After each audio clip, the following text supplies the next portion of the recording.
वसुदेव सुतं देवं से कंचमादनम देवकी देवकी परमानंदम परमानंदम कृष्ण कृष्ण वंदे जगद्गुरु। कृष्ण कृष्णं वन्दे वंदे जगत्। जगद्गुरु। नारायण नारायण नारायण नारायण। तो अपन मोक्ष संन्यास योग पर चर्चा कर रहे थे पिछली बार। मोक्ष संन्यास योग, जिसमें कि हम जो है कर्मों का संन्यास तत्व और त्याग तत्व के अपन चर्चा कर चुके थे। साथ ही साथ कर्मों के प्रकार, नियत कर्म, प्रायश्चित कर्म, काम्य कर्म और नैमित्तिक कर्म, नैमित्तिक कर्मों के बारे में हम चर्चा कर चुके थे।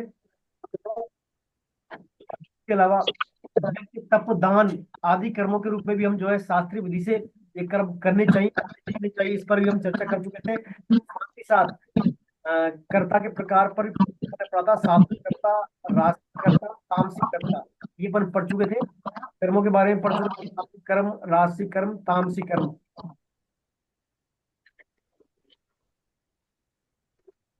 तो अभी अपने श्लोक में कहाँ हो गए थे? श्लोक नंबर 20 हुए थे, कितने हुए थे इस बताएंगे मेरे को? संभवतः सर 20 ही तक हुए हैं। कितना, 20 या 30 सर? हाँ 20 20 29? 20 20। 20? हाँ 20 तक।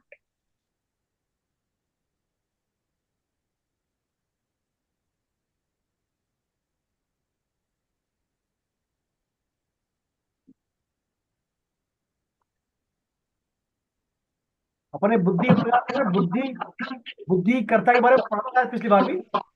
कर्ता के प्रकार, राजसिक कर्ता, सात्विक कर्ता, तामसिक कर्ता और सात्विक बुद्धि के बारे में पढ़ चुके थे अपन। श्लोक संख्या पे 29 तक या 30 तक हुए थे अपने, है ना? प्रत्युंचय, निवृत्तिंचय, ये श्लोक हो गया ना शायद, इसमें लिखा हुआ है मेरे, है ना? बुद्धि के बारे में 30। हाँ 30 तक हो गए। 30 तक हुए थे, है ना सर? जी हाँ। जी जी और 30 श्लोक हम पढ़ रहे हैं बुद्धि के बारे में भी। क्या जी। 3 प्रकार की होती है? सात्विक, राजसिक और तामसिक, ऐसे भी 3 प्रकार की होती है। धति यानी हमारे को धारण, हमारे जो निश्चय है, निर्णय है, उसको दृढ़ता से धारण करना। क्या डिस्टर्ब को विजय कुमार शर्मा जी म्यूट करें अपने आप को।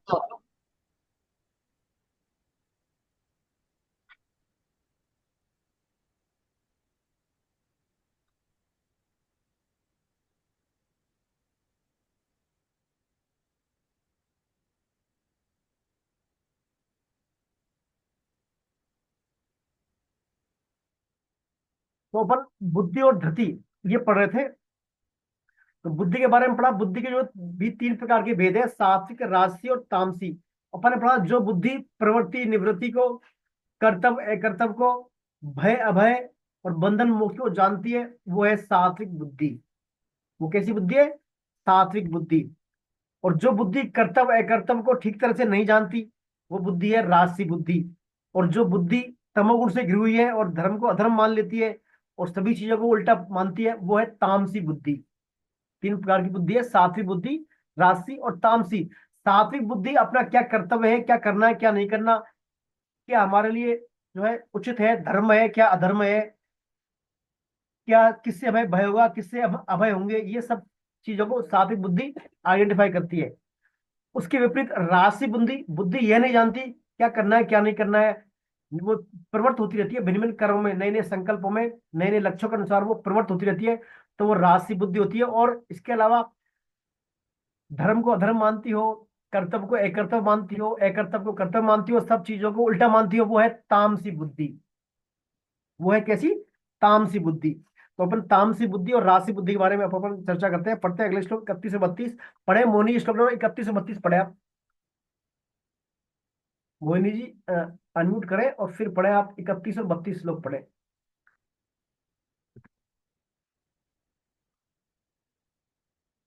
अनम्यूट करें, पहले आपको अनम्यूट करें मोहिनी जी। 20 21 तक ही करे थे अपन, इतना आगे थोड़ी आ गए। नहीं, 30 तक हो गए थे, 30 तक। अच्छा, मुझे तो नहीं लगा। 31 चलो 32 पढ़े आप। अच्छा, 30 31 और 32 प्रभु हाँ जी कौन सा? हाँ, 31 और 32 पढ़े। ठीक है। यया धर्मं धर्मं च कार्यं, यया धर्मं च कार्यं चाकार्यमेव च अयथावत् प्रजानाति प्रजानाति बुद्धि सा पार्थे राजसी अधर्म धर्ममिति या मन्ते तमसा व्रतः सर्वार्थिनी परिताक्ष बुद्धि सा पार्थ तामसी। इसमें जो है तामसी और राशि बुद्धि के बारे में उल्लेख हो रहा है। हे पार्थ, मनुष्य जिसके द्वारा धर्म और अधर्म को तथा कर्तव्य और अकर्तव्य को ठीक तरह से नहीं जानता, वह बुद्धि राजसी बुद्धि है। हे प्रथानंदन, तमोगुण से घिरी हुई जो बुद्धि अधर्म और धर्म को अधर्म मानती है, अर्थात संपूर्ण से उल्टा मानती है, वह तामसी बुद्धि। वो कैसी बुद्धि है? तामसी बुद्धि। तो देखिए, राजसी बुद्धि जो होती है, राजसी बुद्धि में क्या है, धर्म अधर्म का या कर्तव्य अकर्तव्य का भेद नहीं कर पाती। क्योंकि राजसी व्यक्ति के अंदर क्या है, राग द्वेष होते हैं। राग द्वेष होते हैं राजसी व्यक्ति में। राग द्वेष इसलिए होते हैं, किन्हीं वस्तु व्यक्ति में उसका स्वार्थ होता है, तो जिसमें स्वार्थ होगा उसमें राग हो जाएगा, और जो स्वार्थ है बाधा करेगा उसमें द्वेष हो जाएगा। तो राग द्वेष होने के कारण राजसी बुद्धि में कर्तव्य अकर्तव्य का, धर्म अधर्म का उचित निर्णय नहीं हो पाता, तो वो होती है राजसी बुद्धि। इसके विपरीत देखिए, हम जो भी कर्तव्य कर्म करें, उन कर्मों में हमारे यदि भगवान केंद्र में नहीं है, भगवान हमारे में केंद्र में है तो ठीक है, और नहीं है तो फिर वो जो है पूरा कर्म या पूरा कर्तव्य राजसी और तामसी में कैटेगरी में आ जाता है। इसके विपरीत जो तामसी बुद्धि वाले हैं, वो क्या है, इसके अपोजिट समझते हैं हर चीज को। जो करने की नहीं चाहिए उसको करेंगे वो, और जो नहीं करने की उसको अवश्य करेंगे, और करने की चीज को नहीं करेंगे। जैसे आजकल ज्यादातर लोग जो है, हमारी सरकार देखिए आप, हमारे प्रशासन देखिए, ज्यादातर में यही बुद्धि है, तामसी। ज्यादातर राजसी भी है, तामसी बुद्धि ज्यादा है। तामसी बुद्धि से तात्पर्य उल्टा मानती चीजों की, ईश्वर में विश्वास नहीं करते। मतलब जैसे जो हमारे धर्म के विरुद्ध बोलते हैं उनको बोलते हैं धर्मनिरपेक्ष। भगवान को नहीं मानने वाले को तो अच्छा पता है कि धर्मनिरपेक्ष, और जो भगवान को मानते हैं उनको बोलते हैं सांप्रदायिक। आप देखते हैं नए नए आते हैं, धर्म से आते हैं, धर्म को नहीं मानने वाले, भगवान को नहीं मानने वाले सही है, वो धर्मनिरपेक्ष हैं, और जो मान रहे हैं उन पर आरोप लगाए सांप्रदायिक वाले हैं। जैसे मांस का उत्पादन बढ़ाना हो, पशुओं की हत्या करते हैं 2000, उसको क्या बोलते हैं, मांस उत्पादन बढ़ रहा है देश में, देश उन्नति के पथ पर है, देश में मांस उत्पादन बढ़ रहा है। गर्भपात रूपी महापाप कर रहे हैं, एबॉर्शन को प्रोत्साहित कर रही है सरकार, क्या बोल रही है, परिवार कल्याण बोलते हैं उसको, क्या बोल रहे हैं, परिवार कल्याण हो रहा है, जबकि महान पाप के हम कर रहे हैं और महान पतन के मार्ग पर जा रहे हैं। ऐसे ही नारियों की, स्त्रियों की जो उच्छृंखलता कर रही है आजकल, जो घोरता पर कर रही है, उसको बोलते हैं महिला सशक्तिकरण, नारी मुक्ति, नारी चेतना। ये सब क्या है, तामसी बुद्धि का आचरण हो गया। तो तामसी बुद्धि क्या है, हर चीज को अपोजिट मानती है। आजकल देखे आप, यंग जनरेशन में खास रूप से जो है, कॉलेज जो यंगस्ट होते हैं, बात नहीं मानते अपने पेरेंट्स की, है ना। कॉलेजों में, यूनिवर्सिटियों में बड़े बड़े शो होते हैं, फैशन शो होते हैं, होता है कैट वॉक, रैंप वॉक होते हैं वो महिलाओं को। वो सब क्या है, महिला कह रहा है, महिला सशक्तिकरण हो रहा है, नारी चेतना हो रहा है, सब क्या उल्टा हो रहा है। आप देखिए, अभी न्यू ईयर जब नया साल खत्म हुआ था, कई जगह रैंप वॉक हुए थे महिलाओं के। अब उस रैंप वॉक में देखने वाले कौन होते हैं, मोस्टली पुरुष ही होते हैं वहां। उसको कहते हैं कैट वॉक, क्या बोलते हैं, कैट वॉक। और देखिए सामने जब पुरुष बैठते हैं, उस नजर से देखते हैं घुरवो क्या है, एज ये मतलब वो तो कैट, वो डॉग, डॉग की तरह घुरवो देखने वाले बैठे होते हैं वहां, और बस उसको करने में और दिखाने में बड़ा अपने आप को गर्वित महसूस करते हैं। कुछ दिन पहले आप देखिए, मैंने एक देखा था इस पे इंडिया टीवी पर एक आता है प्रोग्राम, था जनता की अदालत। उसमें बाबा रामदेव आए थे, और 2-3 लड़कियां आई थी। तो उन लड़कियों ने क्या, बाबा रामदेव की बोलती बंद कर दी। लड़कियों ने कहा बाबा से, भाई हम जो भी करते हैं, हमारा जो भी करते हैं उससे हमारे माँ बाप गर्वित हो रहे हैं, उनको प्राउड हो रहा है, हमें खुशी हो रही है, आपको दिक्कत क्या आ रही है फिर। ऐसे ऐसे तर्क दिए उन्होंने। और उनके पेरेंट्स भी थे लड़कियों के शो में, उन्होंने कहा हमें हमारे बच्चों पर गर्व है, जो ये करती हैं, प्रोग्राम करती हैं, अभद्र जो है मतलब डांस करती हैं, जो भी करती हैं, हमको हमें गर्व है। तो ऐसे ऐसे उल्टे जो तर्क देते हैं, ये सब क्या है, तामसी बुद्धि है। ज्यादातर लोग तामसी बुद्धि का आश्रय कुतर्क करते हैं, कुतर्क उल्टे उसके नाम पर।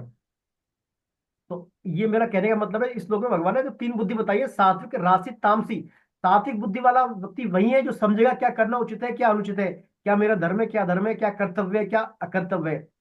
और राशि व्यक्ति क्या देखेगा, राशि व्यक्ति इसमें निर्णय करेगा, वो अपना जहाँ स्वार्थ सिद्ध हो रहा है, जहाँ राग द्वेष उसके पुष्ट हो रहे हैं, वो कार्य, वो निर्णय लेगा बुद्धि के द्वारा। और तामसी व्यक्ति पूरा उल्टा ही लेगा, ये इस श्लोक में बताया है। इसके अलावा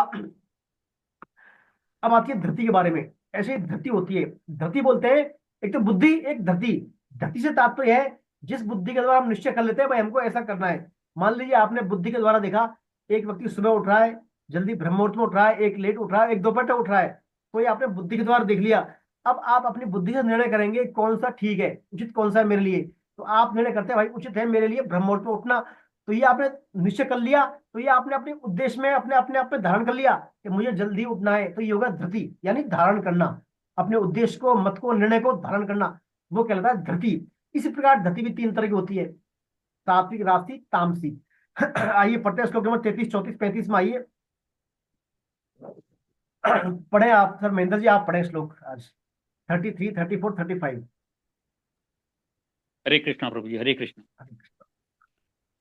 घृत्या यथा धार्यते मनः प्राणेन्द्रिय क्रिया योगेन व्याभिचारण्याम् घृति सा पार्थ सात्वकी यया तु धर्म कामार्थ अन्धृत्याधार्यते अर्जुन प्रसंगेन फलंकांक्षी घृति च सा पार्थ राजसी यया स्वप्नं भयं शोकं विषादं यदम् एव च न विपुंचति दुर्मेधा घृति सा पार्थ तामसी। हरे कृष्ण सर। हे पार्थ, समता से युक्त जिस अव्यभिचारी धृति के द्वारा मनुष्य मन, प्राण और इंद्रियों की क्रियाओं को धारण करता है, अर्थात संयम करता है, रखता है, वह धृति सात्विक धृति कहलाती है। परंतु हे अर्जुन, फल की इच्छा वाला मनुष्य जिस धृति के द्वारा धर्म, काम और धन को अत्यंत आसक्ति पूर्वक धारण करता है, धन को, धर्म को और काम को देखिए, आसक्ति पूर्वक धारण करता है, वह धृति राजसी धृति कहलाती है। और दुष्ट बुद्धि वाला मनुष्य जिस धृति के द्वारा निद्रा, भय, चिंता, दुख और घमंड को भी नहीं छोड़ता, अर्थात धारण किए रहता है, वह बुद्धि कहलाती है तामसी धृति कहलाती है, वो तामसी धृति। तो देखिए इसमें आया अव्यभिचारिणी। अव्यभिचारिणी, व्यभिचार किसको बोलते हैं, जब हम एक से अधिक का संपर्क रखते हैं, एक से अधिक का आश्रय लेते हैं, तो वो व्यभिचार हो गया। और यह बात है सात्विक धृति में अव्यभिचारिणी, मतलब सिर्फ और सिर्फ एक का आश्रय हो, एक सिर्फ भगवान का ही आश्रय हो, सिर्फ भगवत प्राप्ति का ही उद्देश्य हो, तो वह सात्विक धृति अव्यभिचारिणी बुद्धि के द्वारा। अव्यभिचारिणी धृति के द्वारा मनुष्य मन, प्राण, इंद्रिय तीनों की क्रियाओं को किसके लिए, एक ही उद्देश्य के लिए लगाए, अर्थात उसका उद्देश्य परमात्मा प्राप्ति हो, भगवत प्राप्ति हो, उसी में अपनी मन, प्राण और वचन को लगाए रखे वो, तो वो है सात्विक धृति। इसके विपरीत यदि वो धर्म को धारण करे, किसके लिए, स्वार्थ के लिए, कामना पूर्ति के लिए, काम को धारण करे, धन को धारण करे, तो वो क्या आती है, राजसी धृति। धर्म को धारण करने से क्या तात्पर्य है, जैसे मान लीजिए आपके अंदर कोई कामना है, कोई मनोच्छा है आपकी, उसके करने धर्म कर रहे हैं, आप धर्म का सहारा ले रहे हैं, भगवान का जो है यज्ञ करवा रहे हैं, पूजा करवा रहे हैं, कोई भी दान कर रहे हैं, यज्ञ कर रहे हैं, तप कर रहे हैं, कुछ भी कर रहे हैं अपने स्वार्थ के लिए, तो आप अपने स्वार्थ की पूर्ति के लिए या अपने राग को पुष्ट करने के लिए धर्म को धारण कर रहे हैं, तो वो हो गया क्या, राजसी धृति।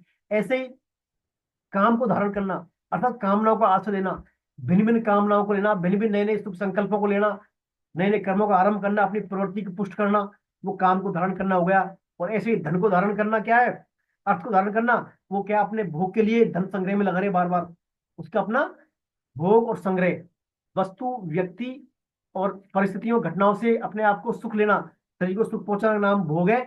और ये भोग हमारा बना रहे लंबे समय तक, इसमें कोई बाधा ना आए, उसके लिए क्या करता है, रुपये पैसों का किसी भी तरीके से संग्रह करता है ताकि हमारा भोग बने रहे। तो वो ऐसा व्यक्ति क्या कहलाता है, अर्थ का मतलब धारण करने वाला, काम को धारण करने वाला और अर्थ को धारण करने वाला और स्वार्थ पूर्ति के लिए धर्म को धारण करने वाला। तो ये तीनों ही इस प्रकार धारण करने वाले क्या आते हैं, राजसी धृति कहलाती है, राजसी धृति वाले। और इसके अपोजिट आता है तामसी धृति। तामसी धृति में क्या है, व्यक्ति चिंता करेगा, शोक करेगा, क्रोध करेगा, है ना, और विवेक का काम लेगा नहीं, पूरे जीवन चिंता में निकाल देगा, भय में निकाल देगा, लेकिन जो करने लायक काम करेगा नहीं, और बस इधर उधर की काल्पनिक टारगेट होंगे उसके, और कल्पना करके चिंता शोक मग्न में पूरा वो रहेगा, तो उसकी कहलाती है तामसी गति। वो हमेशा नेगेटिव नेगेटिव एस्पेक्ट कर रहता है उसका, हमेशा नकारात्मक बातों को अपने चित्त में स्थान दिए रहता है वो। इसके अलावा उसमें क्या, अपना खुद का भी घमंड होता है, वो शास्त्र की बातों को नहीं मानता, अपने मन जो मन की तर्क के मन के तर्क हैं उन पे ही वो केंद्रित रहता है, बस ऐसा ही होगा, मुझे ऐसा ही करना है मेरे हिसाब से। और उन बातों को सोचते सोचते वो पूरा जीवन जो है चिंतन में, भय में, शोक में, इनमें निकाल देता है। और घमंड रहता है उसमें, दिखावा भी करता है कई बार, वो दम्भ दर्प घमंड अभिमान ये रहता है उसमें, तो ये कहलाती है तामसी गति। तो देखिए, तामसी गति से तो क्या है, व्यक्ति का पतन होता है, पतन के मार्ग पर जाता है तामसी धरती के द्वारा। क्यों, धरती जैसी होगी वैसी बुद्धि होगी, और जैसी बुद्धि होगी वैसा ही वो चिंतन करेगा, वैसे कर्म करेगा, वैसे संस्कार स्वभाव सब उसके वैसे बनेंगे, तो पतन के मार्ग पर जाएगा, अधोगति में जाएगा। और राशि धरती वाला क्या है, दुख के प्राप्त होगा, उसको अंतोगत दुख ही मिलेगा, क्योंकि इच्छा पूरी करेगा, वो इच्छाएं तो पूरी होती जाएंगी उसकी, और इच्छा धीरे धीरे बढ़ती जाएंगी, तो अंतोगत इच्छाएं पूरी होंगी नहीं, तो उसको क्या दुख की प्राप्ति होगी, शोक की प्राप्ति होगी, ताम राशि धरती वाले को। और सात्विक धरती वाला जो अभिविचारणी भक्ति के द्वारा, ये अव्यभिचारिणी क्रिया के द्वारा मन बुद्धि और वाणी की क्रियाओं को, मन वाणी और शरीर की क्रियाओं को अव्यभिचारी भक्ति के द्वारा करता है, वो कहता है सात्विक धत्ती वाला। उसके क्या है, सभी कर्म जो है अकर्म कहलाते हैं सात्विक धत्ती वाले के, अकर्म मतलब भगवान के लिए करता है वो। तो ये तीनों प्रकार की बुद्धि और धृति हो गई। फिर अब देखिए, आदमी बुद्धि, धृति, कर्ता, कर्म सब कुछ सात्विक कर रहा है, राजसिक कर रहा है, तामसिक कर रहा है। अब इन क्रियाओं को या कर्मों को करने के फलस्वरूप उसको क्या है, सुख दुख की प्राप्ति होती है, सुख भी चाहता है वो, भाई ऐसे काम क्यों करता है वो, सात्विक राशि, तब सुख के कारण, सुख आसक्ति। तो अब अपन सुख के बारे में पढ़ते हैं, सुख भी तीन तरह का होता है, देखिए ऐसे सुख भी क्या है, तीन तरह का है, सात्विक सुख भी है, राशि सुख भी है, और तामसिक सुख भी है। राशि सात्विक सुख से तात्पर्य है, शुरू में तो आपको कष्ट आएगा, शुरू में तो कष्ट प्रीत होगा, लेकिन अंत में क्या है, सुख प्राप्त होगा, अंत में आपको अच्छा लगेगा। अंत में आपको, मान लीजिए आप सुबह जल्दी उठ रहे हैं, है ना, जल्दी उठ रहे हैं, भगवान का जो है भजन कर रहे हैं, सुबह उठ के मंदिर जा रहे हैं, स्नान कर रहे हैं, जो भी कर रहे हैं सात्विकता, बड़ा कष्ट आता है आपको, लेकिन अंतोत का जब आपकी हैबिट में आ जाएगा, तो आप फिर उसके बिना रह नहीं सकते, आपको बड़ा मजा आएगा उस करने में, बड़ा आनंद की अनुभूति होगी। यदि वो काम नहीं करेंगे आप, तो बड़ा आपको अजीब सा लगेगा वो। तो शुरू में कष्टपद और बाद में आनंद की प्राप्ति, वो तो है सात्विक सुख। ऐसा सुख शुरू में तो क्या है, कष्टपद लगे, लेकिन बाद में उसे मन रमण करे, बाद में उसके बिना रह नहीं सके आप, मन रमण करता है उसमें, तो वो सात्विक सुख कहलाता है। इसके विपरीत ऐसा सुख, शुरू में तो उसमें आनंद आए, मजा आए, और बाद में कष्टकारी हो, वो है राजसी सुख। आप जो है भजन संग्रह नहीं करते, आराम में सो रहे हैं, उड़ के, और बस ऐसी ऐसी आदत लगा लोगे आप, तो अंततः जो है आपको कहीं ना कहीं फिर पीड़ा दुख होगी, अशांति होगी, तो वो है राजसी सुख। राजसी सुख में क्या है, भिन्न भिन्न कर्मों करने की आसक्ति, अपने स्वार्थ राग द्वेष सब पुष्ट रहते हैं उसके, उसके कारण वो क्या है, निर्णय वही करता है अपने होश अवस्था में, और जब उसकी इंद्रियां निर्बल होती हैं, ऐसा होती है, उसके हाथ में कुछ होता है, तो वो दुख पाता है फिर, तो वो है राजसी सुख। इसके इसके अलावा आता है तामसिक सुख।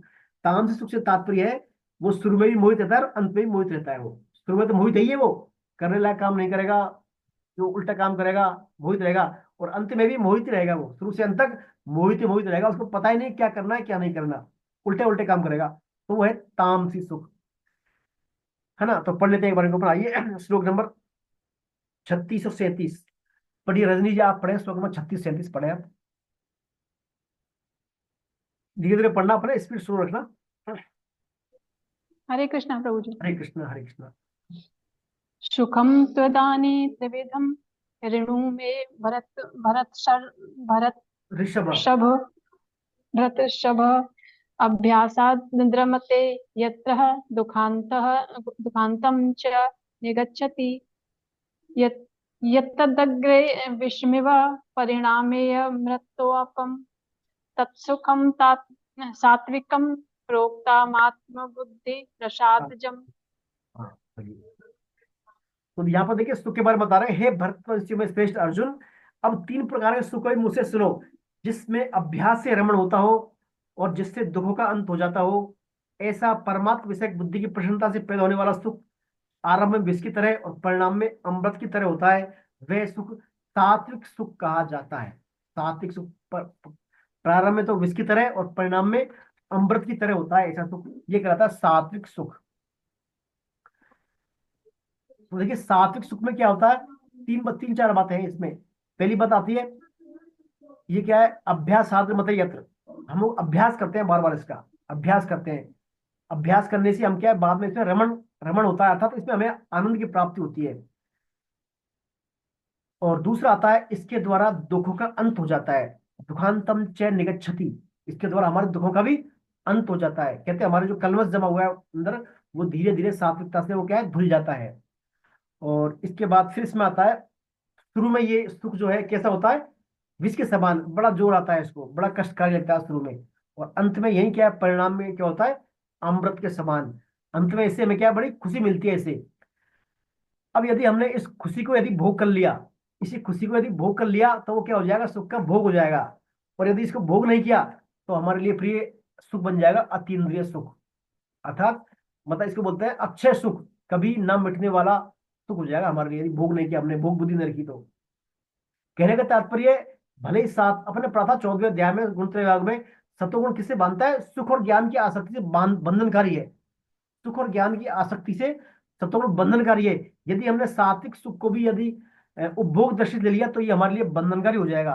और यदि इसको हमने निर्वाह की दृष्टि से देखा, तो ये हमारे लिए क्या है, फिर आनंद का कारण बन जाएगा, अर्थात हमारे लिए इसका वर्तमान बनने वाला सुख हो जाएगा, अक्षय सुख, या इसको बोलते हैं भौमा सुख, या इसको अतीन्द्रिय सुख भी बोला जाता है, यदि हमने इसको नहीं किया तो। और यदि इसको हम भोग नहीं करेंगे, तो हो सकता है ये हमारे सूक्ष्म शरीर और करण शरीर के साथ जो है संस्कारों में, अगले उसमें भी हमारा डाइवर्ट हो जाए, और वहां भी हमारे संस्कार के रूप में ये हमारे अंदर रमण रूप में रहता रहे। इसमें आती है गजेंद्र मोक्ष के बारे में आता है, कथा आती है।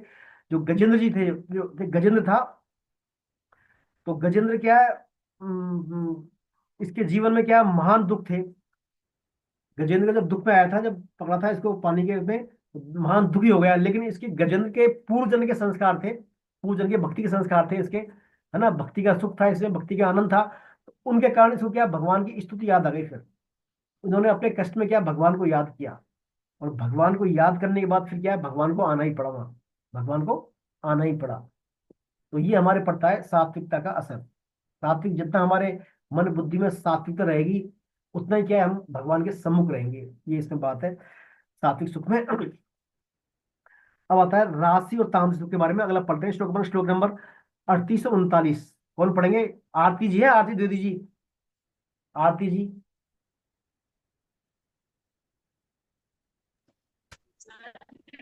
हरे कृष्ण हरे कृष्णा आचार्य आरती जी। जी, हरे कृष्णा। हरे पढ़े आप श्लोक नंबर 38 हम 39।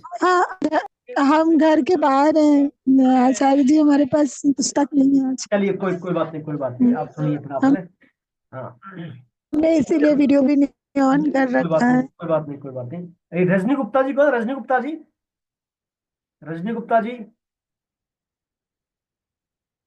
मोनी जी आप पढ़े फिर, मोनी जी आप पढ़े। 38 39वां 38 जी 39। जी जी। विषेन्द्रिय संयोगा तदग्रे मृतोपमम् परिणामे विस्मिवं तत्सुखं राजसं स्मृतम् यताग्रे चानुबन्धे च सुखं मोहनामात्मनः निन्द्रालस्य प्रमादोत्थं तदात्म समुदाहृतम्। हरे कृष्ण प्रभु जी। हरे कृष्णा। ये जो नीचे भी पढ़ोगे हिंदी। हाँ, आप पढ़ दें, आप बिल्कुल पढ़ दें आप। जो सुख इंद्रियों और विषयों के संयोग से होता है, वह आरंभ में अमृत की तरह और परिणाम में विष की तरह प्रतीत होता है, अतः वह सुख राजस कहा गया है। निंद्रा, आलस्य और प्रमाद से उत्पन्न होने वाला जो सुख आरंभ में और परिणाम में भी अपने को मोहित करने वाला है, वह सुख तामस कहा गया है। हरे कृष्ण प्रभु जी। तो देखिए यहाँ पर राशि और तामस सुख के बारे में, विषय जन जो सुख होता है ना, विषयों के द्वारा इंद्रियों को विषयों के संयोग से जो सुख होता है, वो राशि सुख है। वो क्या सुख है, वो राशि सुख है। और इसके अलावा जैसे हम कोई हमारी आंखों की तृप्ति के लिए, मन की तृप्ति के लिए सिनेमा देख रहे हैं, है ना, कोई गेम खेल रहे हैं, ताश खेल रहे हैं, ये सब क्या है, विषय जन सुख है। तो ये सब जो है किसमें कहलाते हैं, राशि सुख में। शुरू में तो ये सुख बड़े अच्छे लगते हैं अपने को, लेकिन अंतोत्तर परिणाम क्या, दुख देने वाला होता है इनको। जैसे कोई ताश खेल रहा है ना, कोई और ऐसा कोई ऑनलाइन गेम खेल रहा है, शुरू में अच्छा लगे, बाद में लत लग जाएगी ना, और फिर लत लगने के बाद फिर नुकसान होना शुरू होता है, या हमारी दिनचर्या बिगड़ जाती है, हमारे अंदर गलत संस्कार पड़ जाते हैं। तो परिणाम में क्या है, फिर ये जो विष की तरह होते हैं, शुरुआत में सुख के रूप में और परिणाम में विष की तरह। तो ये क्या होते हैं, राशि सुख कहलाते हैं सब। इसमें भागवतम आता है, प्रहलाद महाराज जी जो कहते हैं हिरण्यकशिपु के, हिरण्यकशिपु के जो पुत्र थे प्रहलाद जी, वो कहते हैं कि पूरी दुनिया संसार जो है पिसे हुए को पीस रहे हैं और चबाए हुए को ही चबा रहे हैं। अर्थात सब कुछ दुखी दुख है, दुखालय है, फिर भी दुखों में क्या है, रम रहे हैं वो, दुखों में रम रहे हैं। राशि मनुष्य की बुद्धि पर प्राय पर्दा हो जाता है वेग पर, किसका, सुख का, स्वार्थ का, राशि मनुष्यों के। तो वो क्या है, सुख में रमण नहीं कर पाता सात्विक में, और अपने हिसाब से कोई राशि भोगों में लगा रहता है।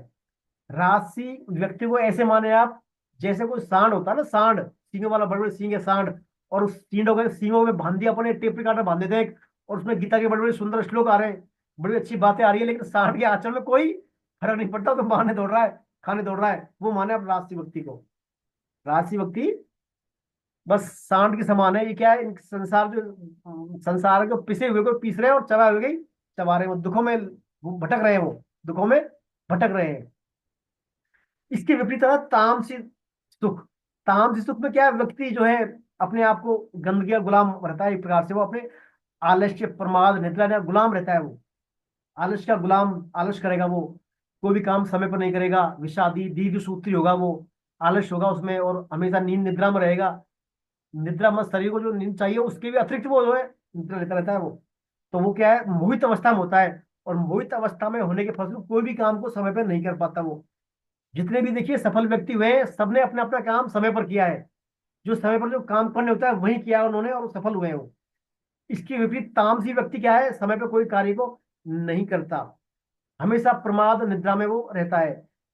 तो इसमें स्वामी जी बताता है, जो नींद है ना, नींद अपनी सोने की दो प्रकार की नींद होती है, एक तो होती है युक्त निद्रा और एक अति निद्रा। युक्त निद्रा हमारे शरीर के लिए आवश्यक है, हमारे शरीर की एनर्जी लेने के लिए, बॉडी को रिचार्ज रिलैक्स करने के लिए, बॉडी को रिचार्ज करने के लिए, जिससे स्फूर्ति आ जाए।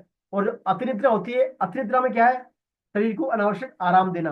तो तामसी सुख वाले व्यक्ति क्या करते हैं, शरीर को अति निद्रा यानी अतिरिक्त एक्स्ट्रा निद्रा लेते हैं, बहुत ज्यादा नींदों में रहते हैं वो, प्रमाद में रहते हैं। प्रमाद में दो तरह का होता है, अक्रिय सक्रिय। अक्रिय प्रमाद में व्यक्ति कुछ नहीं करता, निठरा रहता है। और सक्रिय प्रमाद में क्या करता है, वो अपने राग द्वेष के कारण क्या है, वो जो है निषिद्ध कर्म करता है वो सक्रिय प्रमाद में, बेईमानी करेगा, दुराचार करेगा। और तो ये क्या, और भी ज्यादा सक्रिय प्रमाद और भी ज्यादा पतनकारी है, क्योंकि उसे नरक में प्राप्ति होगी उसको। अक्रिय प्रमाद से तो क्या निठला रहेगा, वो पाप कर्म नहीं करेगा, लेकिन सक्रिय प्रमाद से और पाप करता है वो। तो तामसिक सुख वालों में क्या सक्रिय प्रमाद होता है, सक्रिय प्रमाद, निद्रा और आलस्य, इनके कारण उनका क्या है, विवेक जो है काम करता नहीं। विवेक जागृति का एकमात्र उपाय बताता है स्वामी जी, प्रतिकूल परिस्थिति। आपके जीवन में प्रतिकूलता आ जाए, आपके जीवन में विषाद आ जाए, तो आपका विवेक जागृत हो सकता है। अर्जुन का यही तो हो रहा है, अर्जुन के जीवन में विषाद आ रहा है, पहले अध्याय में विषाद आ रहा है, और अंतिम अध्याय में इसमें अर्जुन को क्या विवेक जागृत हो जाएगा फिर, है ना। तो प्रतिकूलता क्या है, विवेक को प्रकट करने का उपाय है जीवन में। अब देखिए, व्यक्ति कब होता है, कब भगवान को सच्चे दिल से पुकारता है, वो जब दुखी होता है वो व्यक्ति। जब कोई व्यक्ति बहुत बड़ा पहाड़ आ जाए उस पर संकट का, वो व्याकुल हो जाए, विरह में आ जाए, तो भगवान को याद करता है फिर वो। तो प्रतिकूलता आने पर ही क्या उसका विवेक जागृत होता है, प्रतिकूलता आने पर। तो यह यही बात बता रहा है इसमें, तामसी व्यक्तियों में क्या है, विवेक होता ही नहीं बिल्कुल, विवेक उनका शून्य रहता है। फिर कहाँ से, तो फिर प्रतिकूलता कहाँ से, ऐसे रहेगा उनका, फिर मोहित अवस्था में रहेंगे वो, कुल करना। तो इसमें ऐसे ही तीनों सुखों में सात्विक सुख वाला व्यक्ति क्या है, रमण करता है सुख में। प्रारंभ में जरूर उसको कष्ट होता है, अंत में उसको क्या अमृत के समान वो रमण करने वाले सुख मिलते हैं। राशि सुख क्या है, शुरू में तो उसको अच्छे लगता है, अंत में क्या है वो इसके समान उसको आता है। और तामसिक सुख प्रारंभ से अंत तक मोहित मोहित अवस्था में रहता है। तो ये तीनों सुख है। और लीगली सुख बताया इसमें सात्विक सुख, भगवान में रमण करने वाला सात्विक सुख। आइए श्लोक नंबर 40 पढ़ते हैं अपन। कौन पढ़ेंगे श्लोक नंबर 40? इंदिरा जी आ गई, इंदिरा जी, इंदिरा अग्रवाल जी।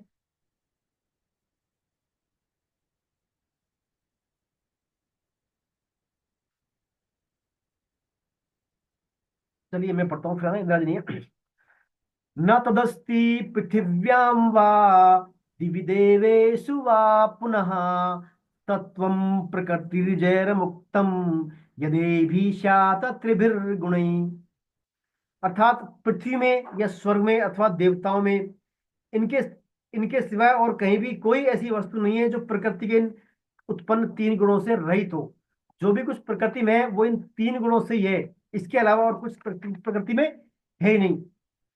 देखिए आप देखते होंगे, अखबार आता है, जैसे अखबार आता है, कोई पुस्तक आती है, रंग बिरंगी पुस्तक आती है, बहुत सारे चित्र आते हैं किताबों पर, बहुत सारे आते हैं ना अखबारों में रंग बिरंगे, लेकिन मूल में क्या है, सिर्फ 4 कलर होते हैं प्रिंट में, 4 कलर। CMYK बोलते हैं इनको। CM, श्याम, मेजेंटा, येलो, और एक और बोलते हैं, नाम 4 नाम है, CMYK बोलते हैं शॉर्ट में। इन 4 रंगों से ही पूरा क्या है, कलर बनते हैं। इसी प्रकार अपनी स्किन देख रहे हैं अपने सामने, LED स्किन, इसमें भी क्या है, सिर्फ 3 कलर है। सिर्फ क्या है, 3 कलर है, और 3 कलरों के मिक्सर से क्या है, हजारों लाखों कलर बन गए बहुत सारे। ऐसे ही क्या है, प्रकृति में सिर्फ 3 गुण है, 3 ही गुण है। इनसे पूरा प्रकृति, संसार, आदमी, योनिया बहुत सारी, भिन्न भिन्न स्वभाव, कर्म, बहुत सारी चीजें बन रही है, सब किससे, 3 गुणों से। 3 गुण सिर्फ प्रकृति के है, भगवान की जो प्रकृति है, भगवान की प्रकृति किसके अध्यक्षता में काम करती है, भगवान की अध्यक्षता में। तो प्रकृति भगवान की है, और प्रकृति में है 3 गुण, तो इन 3 गुणों से ही पूरी सृष्टि का संचालन हो रहा है। तो सृष्टि के मूल में कौन है, गुण। सृष्टि के मूल में क्या रहे, फिर प्रकृति में गुण, गुण ही सब कर्म करवाते हैं, जो भी कर्मों के होने में, करने में, करवाने में मूल है गुण। व्यक्ति भी क्या करता है, जीवात्मा भी प्रकृति के गुणों के वश में हो जाता है, और गुणों के वश में होकर फिर कर्म करता है, फिर क्या भोगता ही बन जाता है। वही वास्तव में करता है नहीं, लेकिन क्या है, अपने आप को संबंध मानने के कारण गुणों से वो भोगता बन जाता है फिर। तो ये 3 गुणों के बारे में इसे बताया श्लोक में, 3 गुण है, इनके कारण ही जो पूरा संबंध विच्छेद का दौर प्रकृति में चलता है। आई श्लोक में 41-42 पढ़ते हैं अपन। अब अगले वाले श्लोक क्या, वर्णों के आधार पे, जैसे इन तीनों गुणों के द्वारा क्या होता है, भगवान सृष्टि की रचना करते हैं, और इन गुणों के आधार पे अलग अलग वर्ण बनाते हैं भगवान, जाति वर्ण वगैरह सब बनाते हैं। इनसे फिर भिन्न भिन्न प्रकार के चेतना वाले व्यक्ति होते हैं, है ना। तो इन 3 गुणों से क्या है, भगवान ने मूल रूप से 4 वर्ण बनाए इसमें, ब्राह्मण, क्षत्रिय, वैश्य और शूद्र। ब्राह्मण को मानता है भगवान के हेड से ओरिजिन हुआ है भगवान का, क्षत्रिय भगवान की भुजाओं से, और वैश्य भगवान की क्या है, उधर से और जांघों से, और शूद्र भगवान के चरणों से।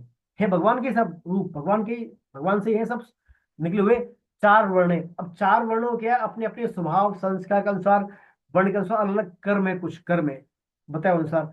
उन कर्मों को पढ़ते हैं एक बार, फिर अपन सामान्य चर्चा करेंगे। आइए श्लोक कौन पढ़ेंगे, श्लोक नंबर 4 है, चौथा 4वां श्लोक।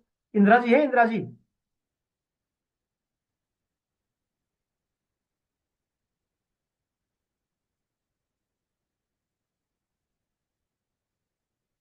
चलिए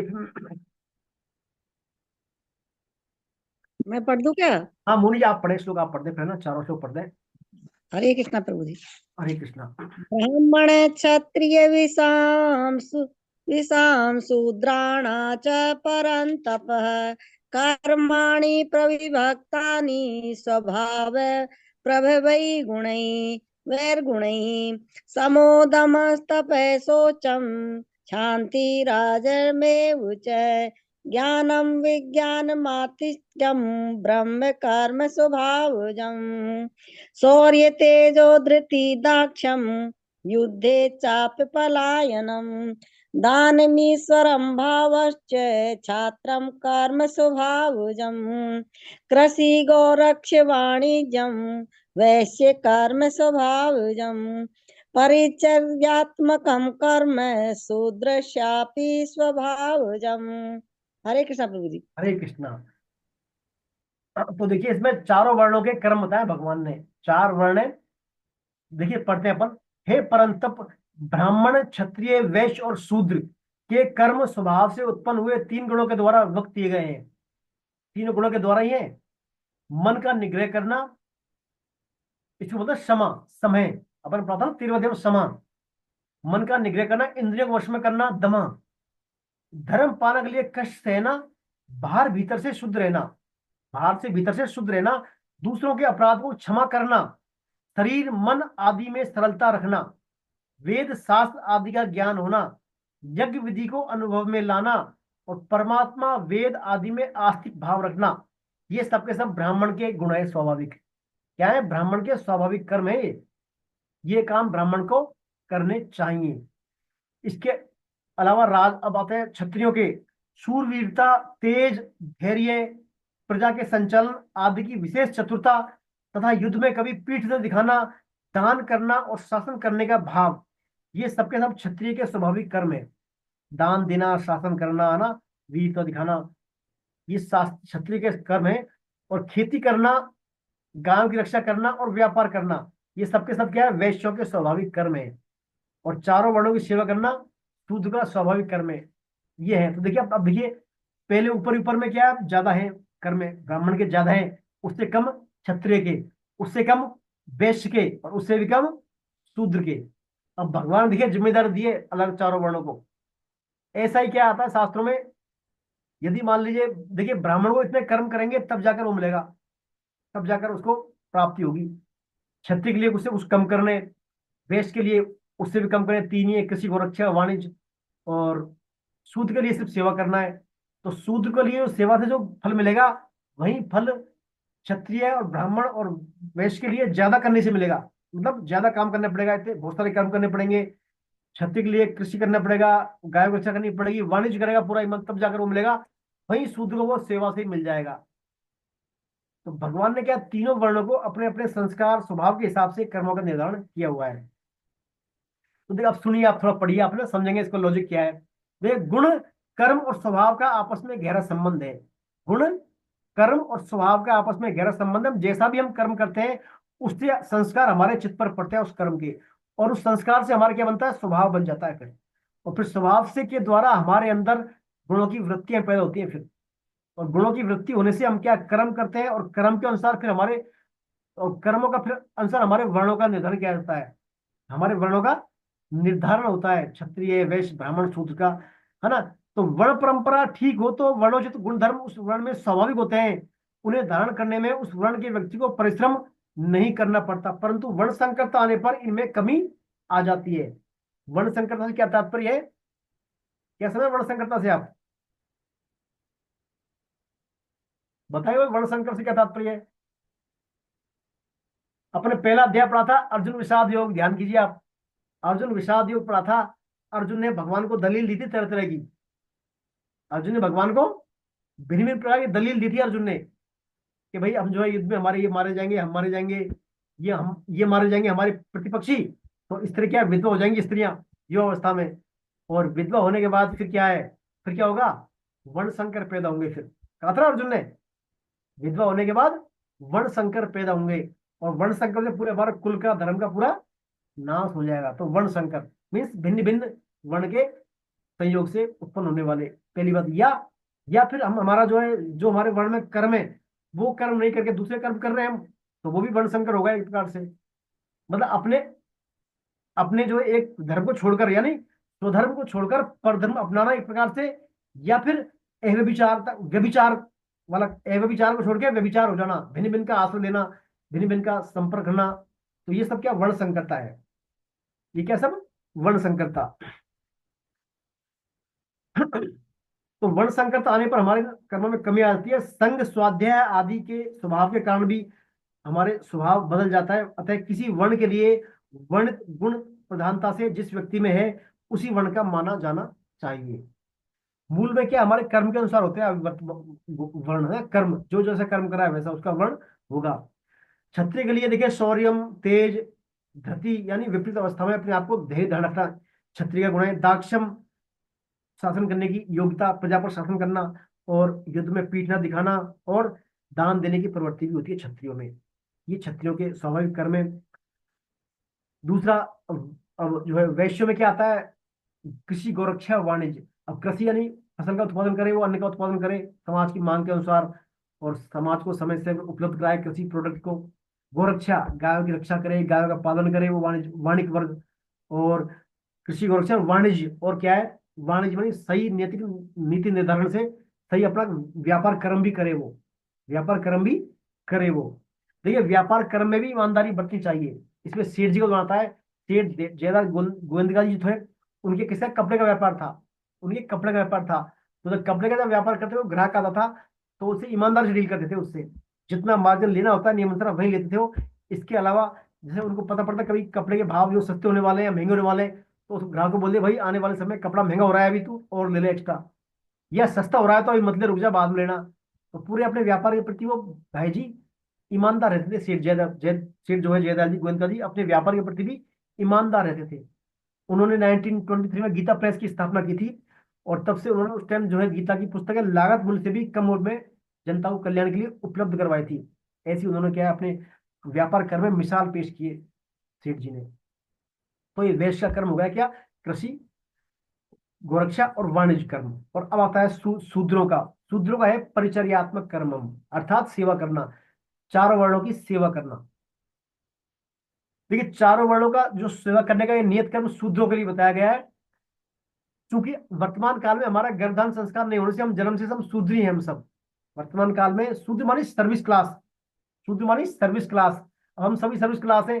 हर व्यक्ति का उद्देश्य क्या रहता है, कैसे भी कैसे करके सर्विस मिल जाए उसको, पढ़ेगा अच्छी सर्विस मिल जाए, चाहे सरकारी क्षेत्र में मिले या निजी क्षेत्र में मिले, तो सभी क्या सर्विस क्लास है। तो सर्विस क्लास मीन शूद्र। भाई शूद्र का हमें सेवा करना, तो सभी हम देखा जाए कलयुग में सभी शूद्र हैं हम, है ना। तो अतः हमारा प्रत्येक वर्ण का धर्म क्या हो गया, अभी स्वधर्म क्या होगा, सेवा करना। सेवा करना, वैसे हमारा धर्म क्या है, अपने अंश की सेवा करना, भगवान की सेवा करना। तो हमारा जीव का मूल स्वभाव ही क्या है, सेवा करना है। वैसे हम बने किसके लिए, सेवा के लिए। हम चाहे या न चाहे सेवा अवश्य करते हैं। चाहे हम अपने परिवार की सेवा करें, पति की सेवा करें, पत्नी की सेवा करें, पिता माता की सेवा करें, समाज की सेवा करें, राष्ट्र की सेवा करें, संस्थान की सेवा करें, या कुत्ते की सेवा करें, बिल्ली, जिसकी भी सेवा करें, सेवा जो हर आदमी में सेवा करने की प्रवृत्ति होती है, चाहे अमीर हो चाहे गरीब हो, चाहे कितना ही बड़ा हो, अमीर हो। अभी आपने देखा अंबानी की शादी हुई थी, वहां भी कुत्ते थे उनके कुछ, वो भी क्या कुत्तों की सेवा कर रहे थे वहां। तो भक्ति का क्या मूल स्वभाव है, सेवा करना। सेवा करना, किसी न किसी की सेवा अवश्य करता है वो। तो वैसे भी परिचर्यात्मक कर्म शूद्रों का जो चूंकि कलिकाल में सभी हम शूद्र हैं एक प्रकार से, तो सेवा करना, तो सेवा वाले कंसेप्ट को हम भगवान से जोड़ते हैं, क्योंकि हम भगवान के अंश हैं, हमारे अंश ही हैं भगवान। तो हम उस सेवा को, हमारी सेवा को भगवान की तरफ डाइवर्ट कर दें तो हमारा कल्याण हो जाएगा। हमारा कल्याण अवश्य कल्याण है। हमारी इंद्रियों को, हमारी इस पांचों इंद्रियों को, पांचों कर्मेंद्रियों को, हमारे जो भी हम कर्म करें, उसी कर्म के केंद्र में भगवान को लिया है हम। केंद्र में भगवान को लिया है कि मैं भगवान का, भगवान मेरे, ये भाव कर ले। तो जो भी हम सेवा करें, कर्म करें, उसको भगवान का मान कर करें, स्वतः ही भगवान की सेवा होगी और अपना कर्तव्य कर्म का पालन भी होगा। और भगवान कहते हैं गीता में, व्यक्ति अपने अपने स्वधर्मों का या अपने नियत कर्मों को करते हुए सिद्धि को प्राप्त कर सकता है। ये नहीं है उसको अलग से कुछ करना पड़ेगा। अपने अपने जो कर्म ड्यूटीज है उसकी, चाहे वो पति है, पत्नी है, बच्चा है, एक सैनिक है, देशभक्त है, जो भी है, व्यवसायी है, अपना अपना नियत कर्म को ईमानदारी से करे तो अभी वो अपने कल्याण की प्राप्ति कर लेगा। जैसे कबीर जी क्या थे, जुलाहा थे। कबीर जी क्या थे, जुलाहा थे। तो कपड़े बेचने काम करते वो, तो भी उनका क्या है, ईमानदारी थी अपने काम में, तो वो कल्याण हो गया था उनका।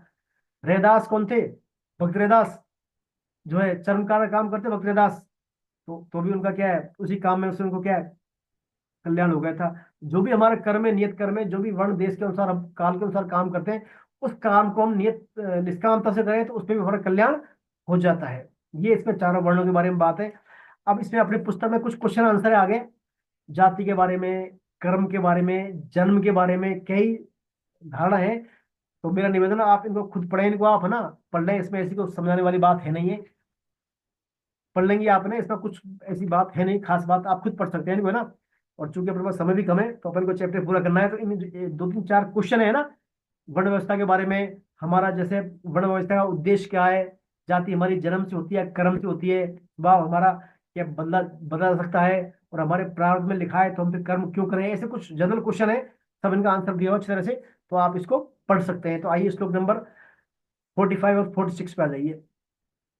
कौन पढ़ेंगे 45 46?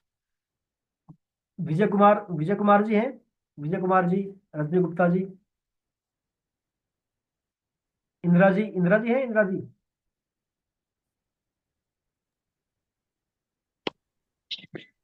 विजय कुमार जी, हाँ सर, आप पढ़े हाँ स्टेट नंबर 45 46 पढ़े सर आप।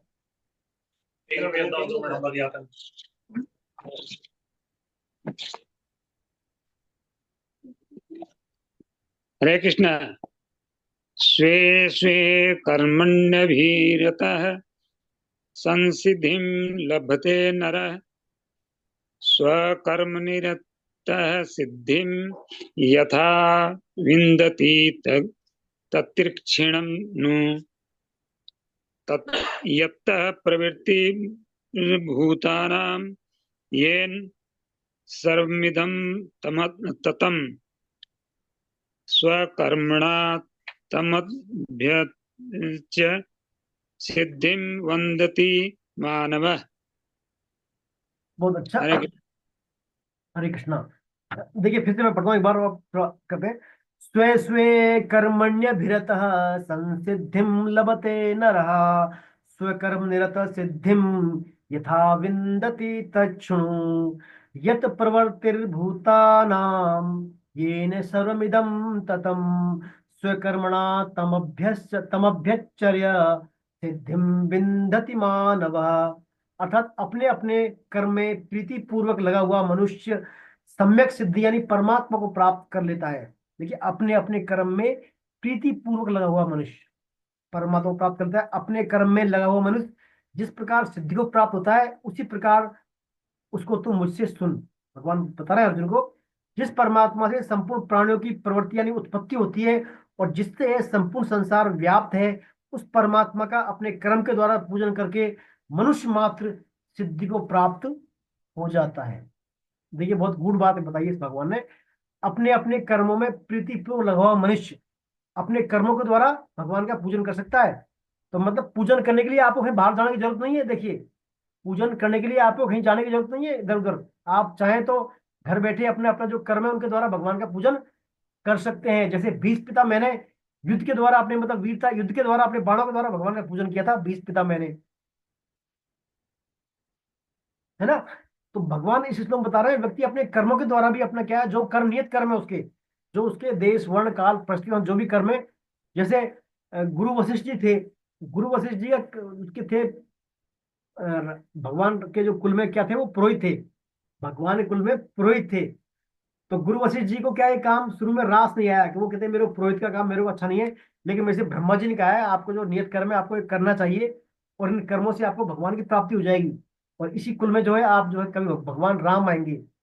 तो गुरु वशिष्ठ जी के कुल में फिर क्या है, बाद में उनमें जो जिस कुल में पुरोहित थे वो उस कुल में भगवान भी आए थे। तो नियत कर्मों से गुरु वशिष्ठ का भी कल्याण हो गया था। जो भी हमारे नियत कर्म है उनको करें हम, है ना, उसमें ऐसा ना समझे, क्योंकि भगवान खुद कह रहे हैं कि उन कर्मों के द्वारा भी क्या भगवान का पूजन हो जाता है और हमें हमें परमात्मा की प्राप्ति हो जाती है। ये इस श्लोक में भगवान बता रहे हैं।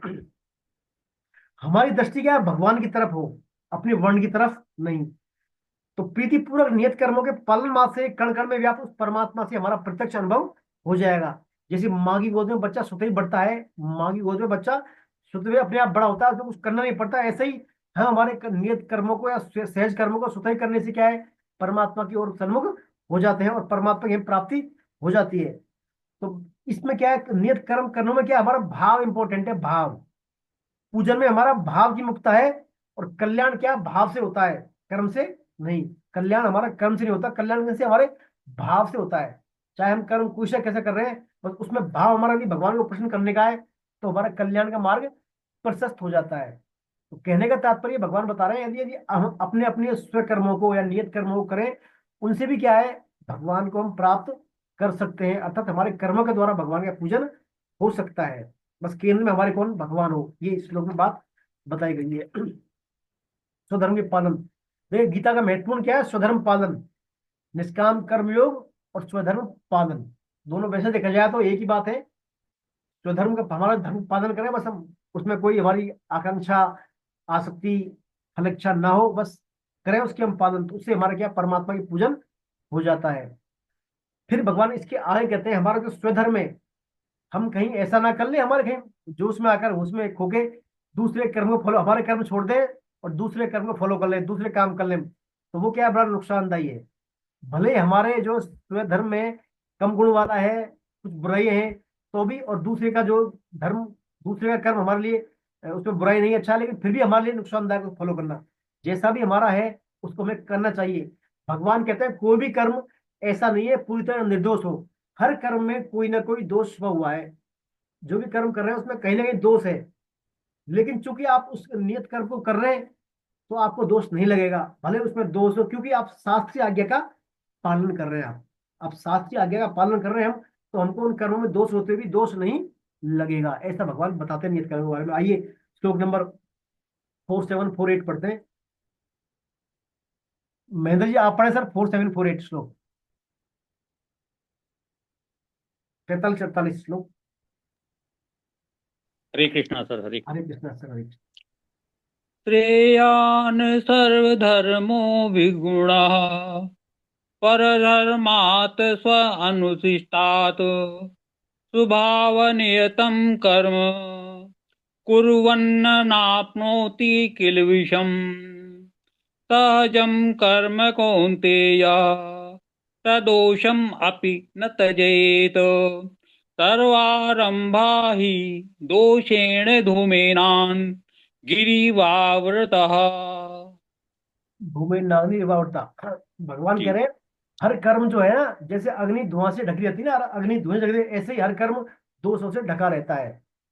अच्छी तरह अनुष्ठान किए हुए परम धर्म से गुण रहित भी अपना धर्म श्रेष्ठ है, कारण कि स्वभाव से नियत किए हुए स्वधर्म रूप कर्म को करता हुआ मनुष्य पाप को प्राप्त नहीं होता। हे कुंती नंदन, दोषयुक्त होने पर भी सहज कर्म का त्याग नहीं करना चाहिए, क्योंकि संपूर्ण कर्म धुएं सी अग्नि की तरह किसी न किसी दोष से युक्त हैं। किसी न किसी दोष से सभी कर्म युक्त हैं। तो मनुष्य का स्वधर्म क्या हुआ? मनुष्य जो अपने आप को मानता है वही उसका स्वधर्म हुआ।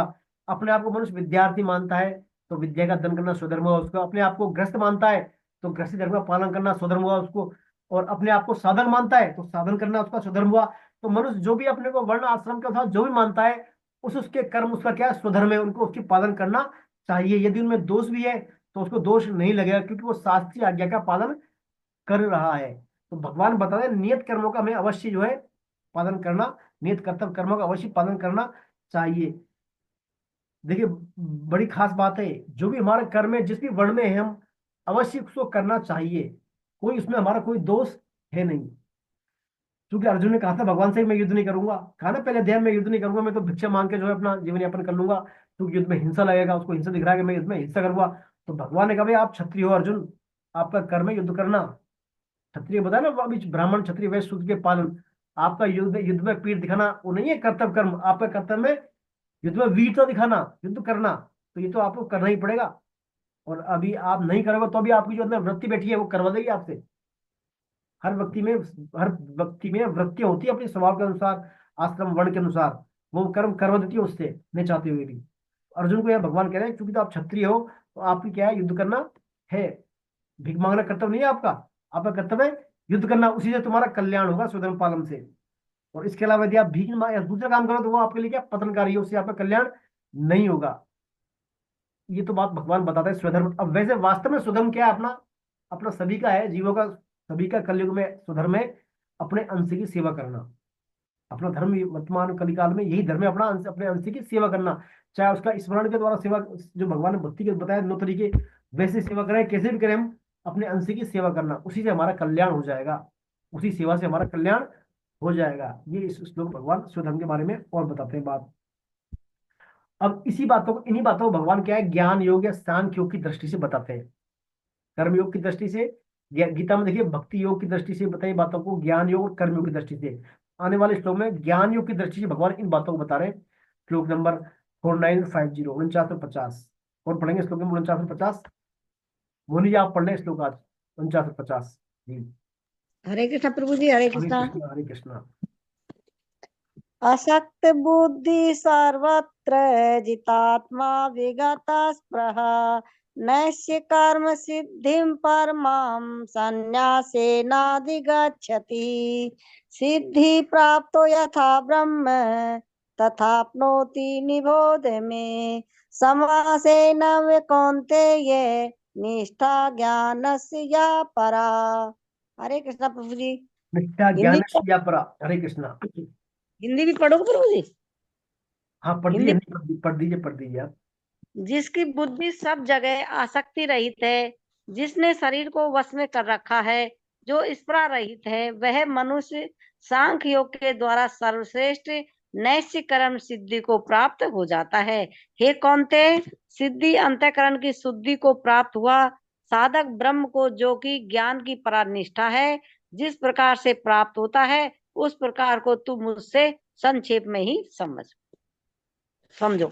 देखिए नेस्कर्म सिद्धि की बात आई है इसमें। नेस्कर्म सिद्धि, नेस्कर्म सिद्धि को प्राप्त हो जाता है ऐसा व्यक्ति, इस पर रहित वाला। नेस्कर्म सिद्धि से क्या तात्पर्य है? जो भी कर्म करे वो उस भगवान के लिए, और उन जो कर्म करेगा उस कर्मों से उन्हें कोई संबंध नहीं है, ना तो भविष्य में ना वर्तमान में कोई संबंध नहीं। अर्थात अकर्म करे, वो क्या करे? अकर्म करे। जो भी कर्म करे अकर्म करे, वो तो होती है नेस्कर्म सिद्धि। भगवान बता रहे हैं ऐसे व्यक्ति के लिए जो आसक्ति रहित है और जिसे शरीर को वश में कर रखा है, संयम कर रखा है, ऐसा मनुष्य क्या नेस्कर्म सिद्धि, यानी जो भी कर्म करेगा वो भगवान के लिए कर्म होंगे, उसकी खुद के लिए कर्म वो नहीं होंगे। और ये उसके क्या है? ऐसे उसकी ज्ञान की पराकाष्ठा है, ऐसे ब्रह्म ज्ञान की पराकाष्ठा है, उसको आगे बताएंगे इसमें सांख्यों की दृष्टि से। तो इसमें तीन बातें हैं। एक तो क्या है, जितात्मा, जितात्मा, और एक निष्कर्म सिद्धि, और एक असक्त बुद्धि, और एक विगत स्प्रे। असक्त बुद्धि से तात्पर्य उसकी बुद्धि कर्मों में आसक्त ना हो, कर्मों में या फल की इच्छा में आसक्त ना हो। और जितात्मा यानी उसमें अपने आप को जीत लिया हो, यानी उसमें कोई राग द्वेष प्रमाद आलस निद्रा कुछ भी नहीं है उसमें, जितात्मा। विगत स्प्रे यानी परवाह ना हो उसके, परवाह ना करता हो, निर्वाह के अलावा और चीजों की परवाह ना करता हो वो, तो बोलता है विगत स्प्रे है। विगत स्पृहा, विगत स्पृहा, कोई उसमें कामना वासना कुछ भी नहीं है। और फिर इन सबको फॉलो करने के बाद फिर स्वतः ही वो नैष्कर्म सिद्धि के मार्ग पर अग्रसर हो जाता है। तो देखिए यहाँ पर खास बात यह है कि सांख्य योग के लिए तो क्या है, जड़ता का त्याग जरूरी है सांख्य योग के मार्ग पर, है ना। और जड़ता के त्याग के लिए तीन बातें ये हैं जो, क्या क्या, विगत स्प्रे, जितात्मा और असक्त बुद्धि। यही बातें हमारे कर्मयोग में भी आती है। ये तो ज्ञान योग की दृष्टि से हो गया। कर्मयोग में भी क्या है, तीनों साधन है और उनसे इसको प्राप्ति हो जाती है। कर्मयोग के द्वारा भी क्या, परमात्मा की प्राप्ति हो जाती है। देखिए कर्मयोग और ज्ञान योग को तो साधन बताया, साधन, साधन। और भक्ति योग क्या है, साध्य है। भक्ति योग साध्य है हमारा। तो यहां पर बताया इसमें कर्मयोग और ज्ञान योग से तो हमें क्या है, नैष्कर्म सिद्धि प्राप्ति होती है।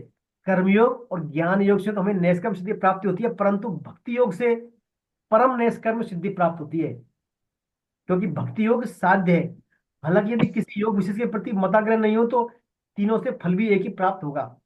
तो भक्ति योग के बारे में बताया, भक्ति योग से परम नैष्कर्म सिद्धि, यानी ये माने आप, ज्ञान योग कर्म योग के वालों को तो क्या है, नैष्कर्म सिद्धि, यानी कर्म भगवान के लिए होंगे, एक प्रकार से उसको भगवान से मतलब भगवान के तक पहुंचेंगे वो, भगवान से के ऑफिस में पहुंचेंगे, मान लें आप ऐसे समझे इसको। वो क्या है, भगवान के ऑफिस में पहुंच जाएंगे वहां। और भक्ति योग वाला भगवान के ऑफिस ना पहुंचे, भगवान के घर पहुंच जाएगा सीधा। वो क्या पहुंच जाएगा, भगवान के घर ही मिलेगा उनसे। तो ज्ञान योग कर्म योग वालों को भगवान से अपॉइंटमेंट लेकर जो है वहाँ ऑफिस में, अपॉइंटमेंट लेकर वो एक प्रकार से ऑफिस मिलेंगे भगवान से, सिर्फ अनुभूति होगी उनको ज्ञान योग कर्म योग वालों को। और भक्ति योग वाला क्या है, भगवान का वो तो मुकुटमणि है, भगवान के मुकुटमणि है वो तो, भगवान के मुकुट में विराज हुआ। तो भक्ति योग के बारे में है ये, और बात आती है इसमें। अब देखिए, ज्ञान की प्रतिष्ठा प्राप्त करने के लिए साधन सामग्री की आवश्यकता है। क्या क्या सामान चाहिए हमें इनको प्राप्त करने के लिए, है ना। वो बातें हम आने वाले श्लोकों में पढ़ रहे हैं, इनमें 4 श्लोकों में। श्लोक नंबर 51, 52, 53, 54। श्लोक नंबर 51, 52, 53, 54 मैं पढ़ता हूँ श्लोक चारों को इनको। बुद्ध्या विशुद्धया युक्तो धत्यात्मानं नियम्य च शब्दादीन् विषयान् त्यक्त्वा राग देशो विदुष्य विदुष्य च विविक्त सेवी लग्वासी यत् वाक्य काय मानसः ध्यान योग परो नित्यम वैराग्यम समुपासितः अहंकारं बलं दर्पं कामं क्रोधं परिग्रहम् विमुच्य निर्ममय शांतो ब्रह्म भूयाय कल्पते ब्रह्म भूत प्रसन्नात्मा न शोचति न कांक्षति सम सर्वेषु भूतेषु मद भक्तिम लभते पराम। ठीक है, भगवान कितनी प्यारी बात बोल रहे हैं इस श्लोक में। जो विशुद्ध सात्विकी बुद्धि से युक्त, जो विशुद्ध सात्विकी बुद्धि से युक्त, यानी बड़ा सात्विक धरती, बड़ा था विचार भक्ति योग। जो विशुद्ध सात्विकी बुद्धि से युक्त, वैराग्य के आश्रित, एकांत का सेवन करने वाला और नियमित भोजन करने वाला साधक धैर्य पूर्वक इंद्रियों का नियमन करके शरीर वाणी मन को वश में करके शब्द आदि विषयों का त्याग करके और राग द्वेष को छोड़कर निरंतर ध्यान के योग के प्राण हो जाता है, वह अहंकार बल दर्प काम क्रोध के परिग्रह से रहित होकर ममता रहित तथा शांत होकर ब्रह्म प्राप्ति का पात्र बन जाता है। ब्रह्म प्राप्ति का पात्र बन जाता है। वह ब्रह्मरूप बना हुआ प्रसन्न मन वाला साधक न तो किसी के लिए शोक करता है, न ही किसी की इच्छा करता है। ऐसा संपूर्ण प्राणियों में संभाव वाला साधक मेरी पराभक्ति को प्राप्त हो जाता है। पराभक्ति को देखिए, पराभक्ति यानी एक तो भक्ति, एक पराभक्ति। भक्ति से समझे आप, जैसे आपको रुपये पैसे का ज्ञान हुआ है, साहब ये करेंसी है, ये इंडियन रुपीज है या डॉलर है, पाउंड है, ज्ञान हुआ है तो मतलब भक्ति माने आप, ठीक है, पता है आपको क्या पैसे हैं, ये तो भक्ति हो गई। और आपको ज्ञान तो है ही पैसों का, और ज्ञान का लोभ जाएगा अंदर, इनके अंदर लोभ जम जाएगा, मेरे को और चाहिए, मेरे को चाहिए, तो और चाहिए, मेरे को और चाहिए, ऐसा आपके अंदर हो जाए, वो है परम भक्ति। क्या है, परम भक्ति। भक्ति से भी बढ़ के परम भक्ति। तो भगवान कह रहे हैं वो ब्रह्म प्राप्ति का प्राप्त तो बन जाता है, और ऐसा फिर मेरी क्या है, वो मेरी परम भक्ति को प्राप्त होता है वो, ऐसा भगवान बता रहे हैं। तो उसमें देखिए भगवान राम और भरत जी का प्रसंग का इसमें उदाहरण दिया है। देखिए राम जी का भरत जी का वर्णन दिया है। भगवान राम कहते हैं तात उसी को परम वैराग्यवान कहना चाहिए जो सारी सिद्धियों को और तीनों गुणों को तिनके के समान त्याग चुका हो। ज्ञान वह है जहां जिसमें मान आदि का एक भी दोष नहीं है, और जो सब में समान रूप से ब्रह्म को देखता है। सब में समान रूप से ब्रह्म को देखना कौन से ज्ञान बताया मैंने आपको, जो सभी में एक समान को देखता है, सात्विक ज्ञान। तो इस सात्विक ज्ञान की बात भी इसमें है। भरत जी के जीवन में ये समस्त लक्षण एक साथ घटते हैं, अर्थात उनमें सात्विक गति भी है, सात्विक बुद्धि भी है, और सात्विक ज्ञान भी है भरत जी में। भरत जी सिर पर जटाजूट और शरीर पर मुनियों के वल्कल वस्त्र धारण करते हैं भरत जी, और नंदीग्राम में पर्णकुटी बनाकर जमीन से नीचे कुछ बिछाकर सोते हैं जमीन में। वो कौन, भरत जी महाराज। जब भरत जी भगवान से मिलने गए थे तो भगवान नहीं आए, तो फिर उन्होंने बाद में नंदीग्राम में अपना जो है स्थान बनाया भारत। और वे क्या करते थे, भरत जी देखिए, भरत जी क्या करते, देसी गाय को जौ खिलाते थे वो, और जो जो जो उसके गोबर में आते थे ना, उन जौ को इकट्ठे करते वो, और उन जौ से फिर वो दलिया बनाते थे, और एक मुट्ठी दलिया खाते थे बस वो मात्र। ऐसा संयम था भरत जी का। तो ये देखिए, जबकि भरत जी क्या पूरे राजा थे अयोध्या के, चाहे तो कुछ भी करे वो, लेकिन उन्होंने सब कुछ, ऐसा वैराग्य था उनके अंदर, भरत जी के अंदर ऐसा वैराग्य था। जब देखिए भगवान भरत जी एक बार उनके चित्रकूट जब जा रहे थे भगवान से मिलने के लिए, तो रास्ते में क्या भारद्वाज मुनि के आश्रम में रुके थे भरत जी। रास्ते में भारद्वाज ऋषि के आश्रम में रुके थे, तो भारद्वाज ऋषि जी ने उनको क्या बहुत दिव्य ऐश्वर्य की व्यवस्था की रुकने के लिए, क्योंकि राजा थे भरत, वो राजा बनकर आए थे, राजा थे, उनके लिए बहुत सारी व्यवस्थाएं की, रिद्धि सिद्धि सब भोग प्रस्तुत कर दिए महर्षि भारद्वाज ने। ऐसी ऐसी मतलब सुख संपन्नता ऐश्वर्य किए जिनको देखकर इंद्र का मन भी ललचा जाए, देवराज इंद्र का मन भी ललचा उठे, लेकिन भरत जी ने उनको स्पर्श तक नहीं किया उन सुखों को, उन सुखों को तरफ देखा तक नहीं भरत जी ने। ऐसा भरत जी में विराग था। तुलसीदास जी बताते हैं कि संपत्ति यानी भोगला सामग्री चकवी है, और भरत जी मानो चकवा है। चकवी चकवा होता है ना, दोनों चकवी चकवा पक्षी होते हैं। तो संपत्ति मानो चकवी है, और भरत जी मान ले चकवा है, और मुनि की आज्ञा का खेल है, जिसने उस रात आस्तम रूपी पिंजरे में दोनों को बंद रखा है। जैसे किसी बहेली के द्वारा एक पिंजरे में रखे जाने पर भी चकवे चकवी का रात को संयोग नहीं होता है, वैसे भरत जी भारद्वाज जी की आज्ञा से रात भर भूख सामग्री के साथ रहने पर भी भरत जी ने उन भूख सामग्रियों की तरफ देखा तक नहीं। ये है देखिए भरत जी का वैराग्य, भरत जी ने उन भोग विलास की तरफ देखा तक नहीं। ऐसा वैराग्य होता है, वही क्या है, परम भक्ति का अधिकारी होता है।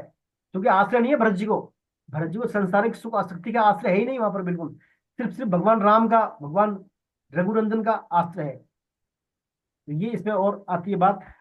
अब जो अगला श्लोक था, ब्रह्मभूत प्रश्नात्मा न कांक्षति, जो ब्रह्म स्वरूप जो व्यक्ति ब्रह्म को प्राप्त होते हैं उनके लक्षण क्या होते हैं, न सोचती न कांक्षति, न सोच करते हैं न कामना करते हैं वो, है ना। यानी ब्रह्मभूत प्रसन्नात्मा, प्रसन्न रहते हैं हमेशा, वो प्रसन्न चित्त में रहते हैं, और ब्रह्म से अपने आप को अभिन्न मानते हैं वो।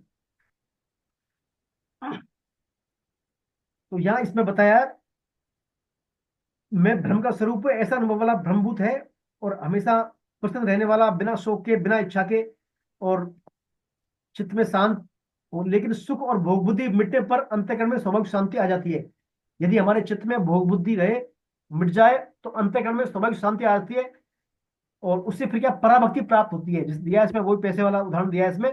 पराभक्ति जैसे पैसों का ज्ञान एक बात है, और पैसों के जब साधक संपूर्ण द्वंद्वों से रहित हो जाए, पैसों का लोभ आ जाए, तो पैसों का नाम सुनते ही मन में झंकार उठ जाए, तो वो है उससे भगवान से ऐसा आपके संबंध होना ही क्या पराभक्ति है, ऐसा आपको होना पराभक्ति है। गीता अत्यंत रहस्यमयी है। भगवान सांख्य योग का उत्कर्ष पराभक्ति बताते हैं। देखिए सांख्य योग का भी उत्कर्ष क्या है, पराभक्ति, और भक्ति योग का भी पराभक्ति। तो तीनों योग का सबका उद्देश्य क्या है, एक ही उद्देश्य, भगवान से प्राप्ति। साधक गीता में वर्णित किसी भी रास्ते जाए, यदि वे अपने मत का आग्रह नहीं रखे, तो अंत में उसे पंचम पुरुषार्थ यानी भगवत प्रेम प्राप्त हो ही जाएगा। अब देखिए पराभक्ति का फल क्या है, भगवान बताते हैं पराभक्ति का फल क्या है।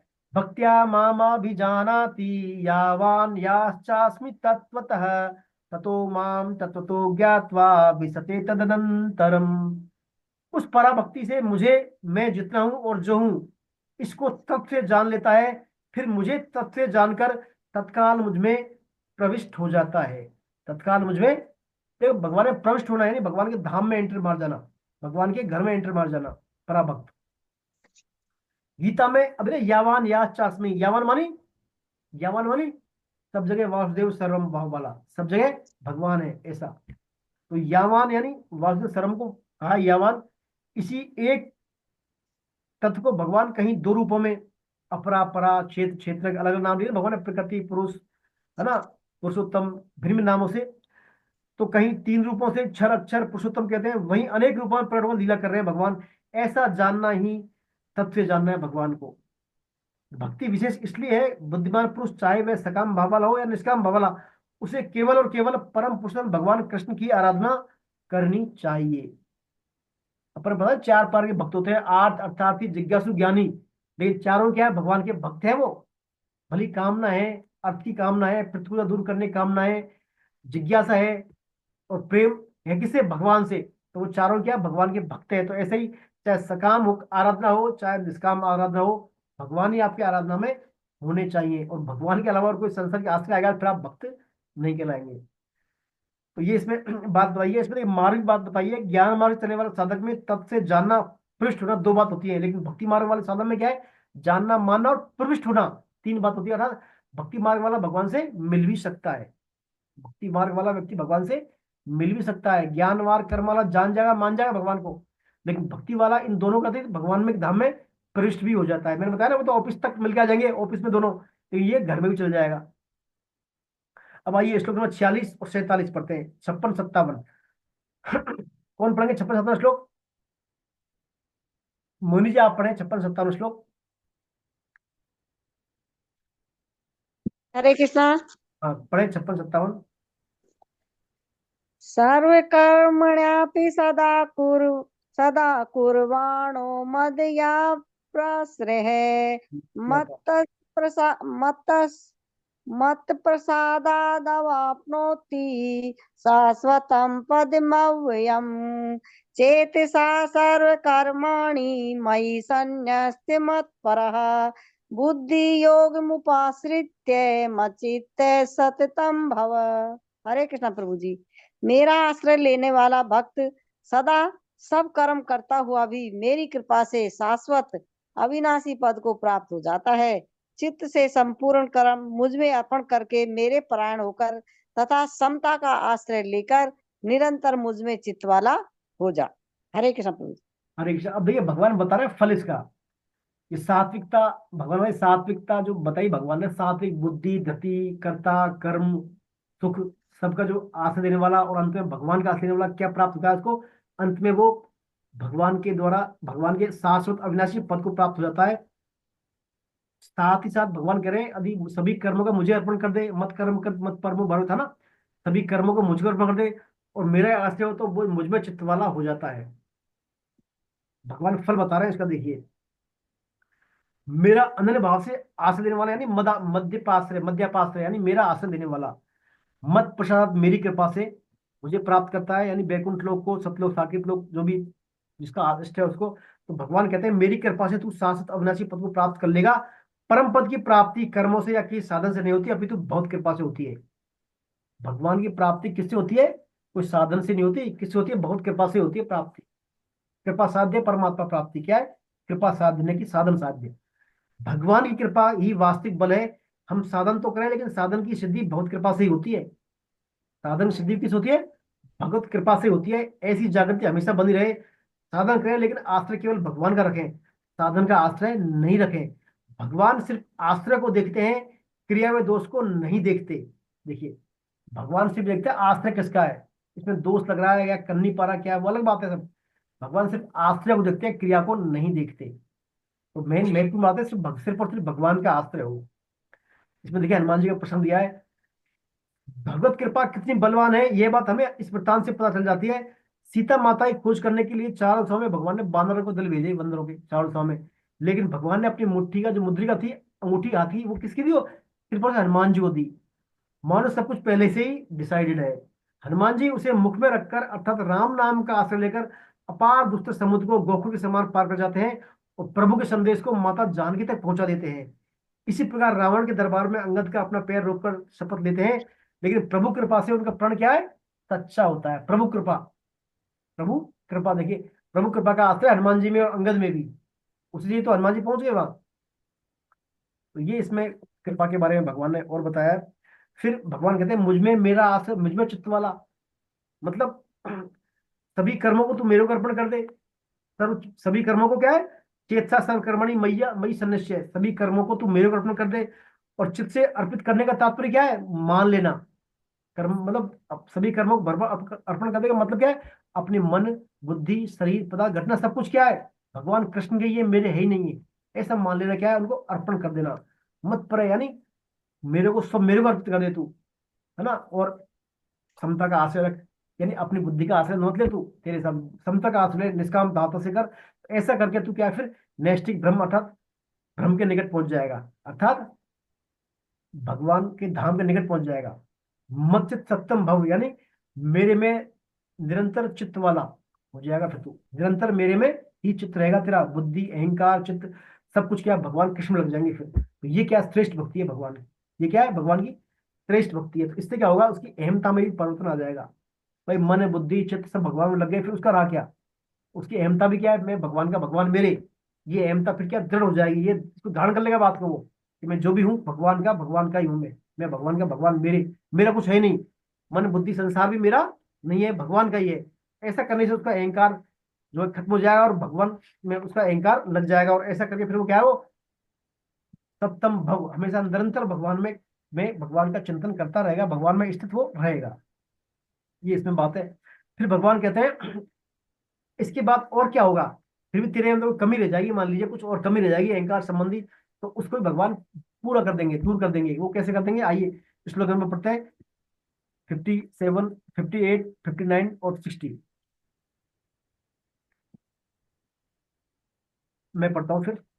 मच्चिते सर्व दुर्गाणि मत प्रसादात् तरिष्यसि अच्छेत्त्वमहंकारान् निःश्रोष्यसि विनङ्क्षयसि यदहंकारमाश्रित्य नयो तस्य इति मन्यसे मिथ्यैष व्यवसायस्ते प्रकृतिस्त्वां नियोक्ष्यति स्वभाव जनेन कौन्तेय निबद्धे स्वेन कर्मणा कर्तुन्नेच्छसि यन्मोहात् करिष्यस्य वशोऽपि तत्।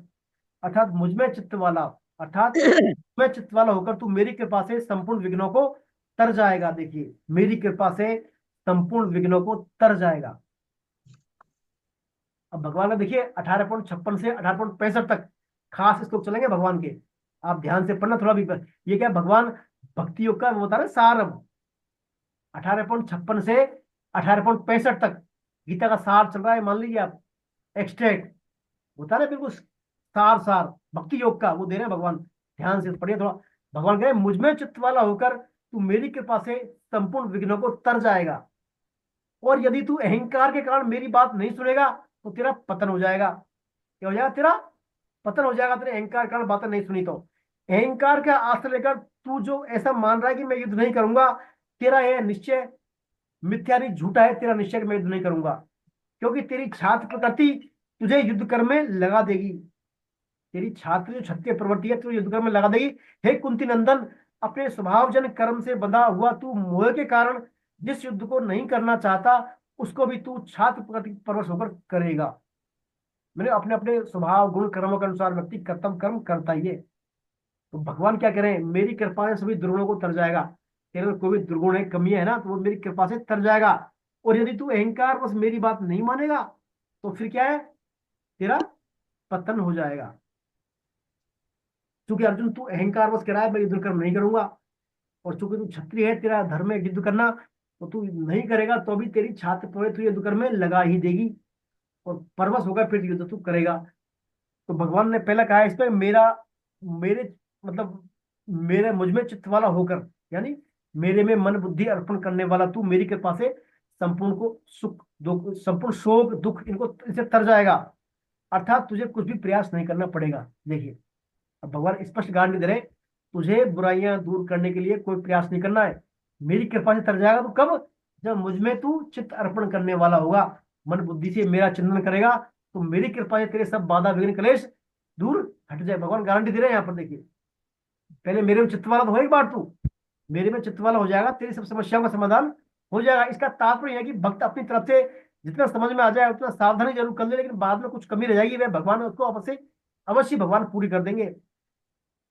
श्री कृष्ण कहते हैं यदि अहंकारवश मेरी बात नहीं सुनेगा तेरा पतन हो जाएगा। यानी यदि तू आसुरी प्रवृत्ति का आश्रय लेगा, आसुरी प्रवृत्ति का आश्रय लेगा तो तेरा पतन निश्चित है।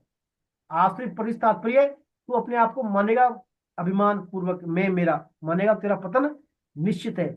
यानी व्यभिचार व्यभिचार कर लेगा तू, व्यभिचार रहेगा, सिर्फ मेरा ही चित्तन करेगा तो मेरी कृपा से तर जाएगा, और मेरे अलावा तूने संसार का शरीर का आश्रय लिया तो तेरा पतन निश्चित है। अब देखिए में खास बात है, इन दो श्लोकों में स्वभाव की प्रवणता के बारे में भगवान बता रहे हैं। कोई भी जीव अपने जातिगत स्वभाव को नहीं छोड़ सकता। जातिगत स्वभाव होता है उसका, वर्ण का आश्रम, उसको नहीं छोड़ सकता। जैसे व्याघ्र घने वन में संतुष्ट रहता है, हंस खिली हुई कमलनी को चाहता है, गीत शमशान भूमि में रहना पसंद करता है, सज्जन पुरुषों में और नीच पुरुष नीच लोगों में रहना चाहते हैं, ऐसे ही ज्ञानी महापुरुष भी अपनी प्रकृति अनुसार ही चेष्टा करता है। जातिगत स्वभाव को रखने में प्रकृति की प्रबलता है और वह शुद्ध ही है, उसे बदलने की कोई आवश्यकता नहीं। जैसे लज्जा स्त्री का स्वभाव है, भूषण है, उसे त्यागने की कोई आवश्यकता नहीं है, लेकिन उस जातिगत स्वभाव में राग द्वेष की अशुद्धि आ गई है तो उसे मिटाया जा सकता है। अशुद्धि को, स्वभाव में अशुद्ध अंश को मिटाने के लिए मनुष्य का निश्चय उद्यम की प्रबलता है, और मनुष्य जन्म स्वभाव को सुधारने के लिए ही मिला है। मनुष्य जन्म हमारे स्वभाव संस्कारों को सुधारने के लिए ही मिला है। अतः यदि हम भगवत प्राप्ति का दृढ़ निश्चय कर लें तो हमारा स्वभाव बहुत शीघ्र शुद्ध हो जाता है, क्योंकि मूल में हम भगवान के अंश हैं। इसलिए निश्चय की बड़ी भारी महिमा है। निश्चय मैं धृति, आपकी धृति हो, दृढ़ हो, धृति सात्विक हो, एवं विचार धृति हो, तो वो क्या है, फिर उसकी बहुत जल्दी हम हमारा शुद्धता का ओर अग्रसर हो जाते हैं।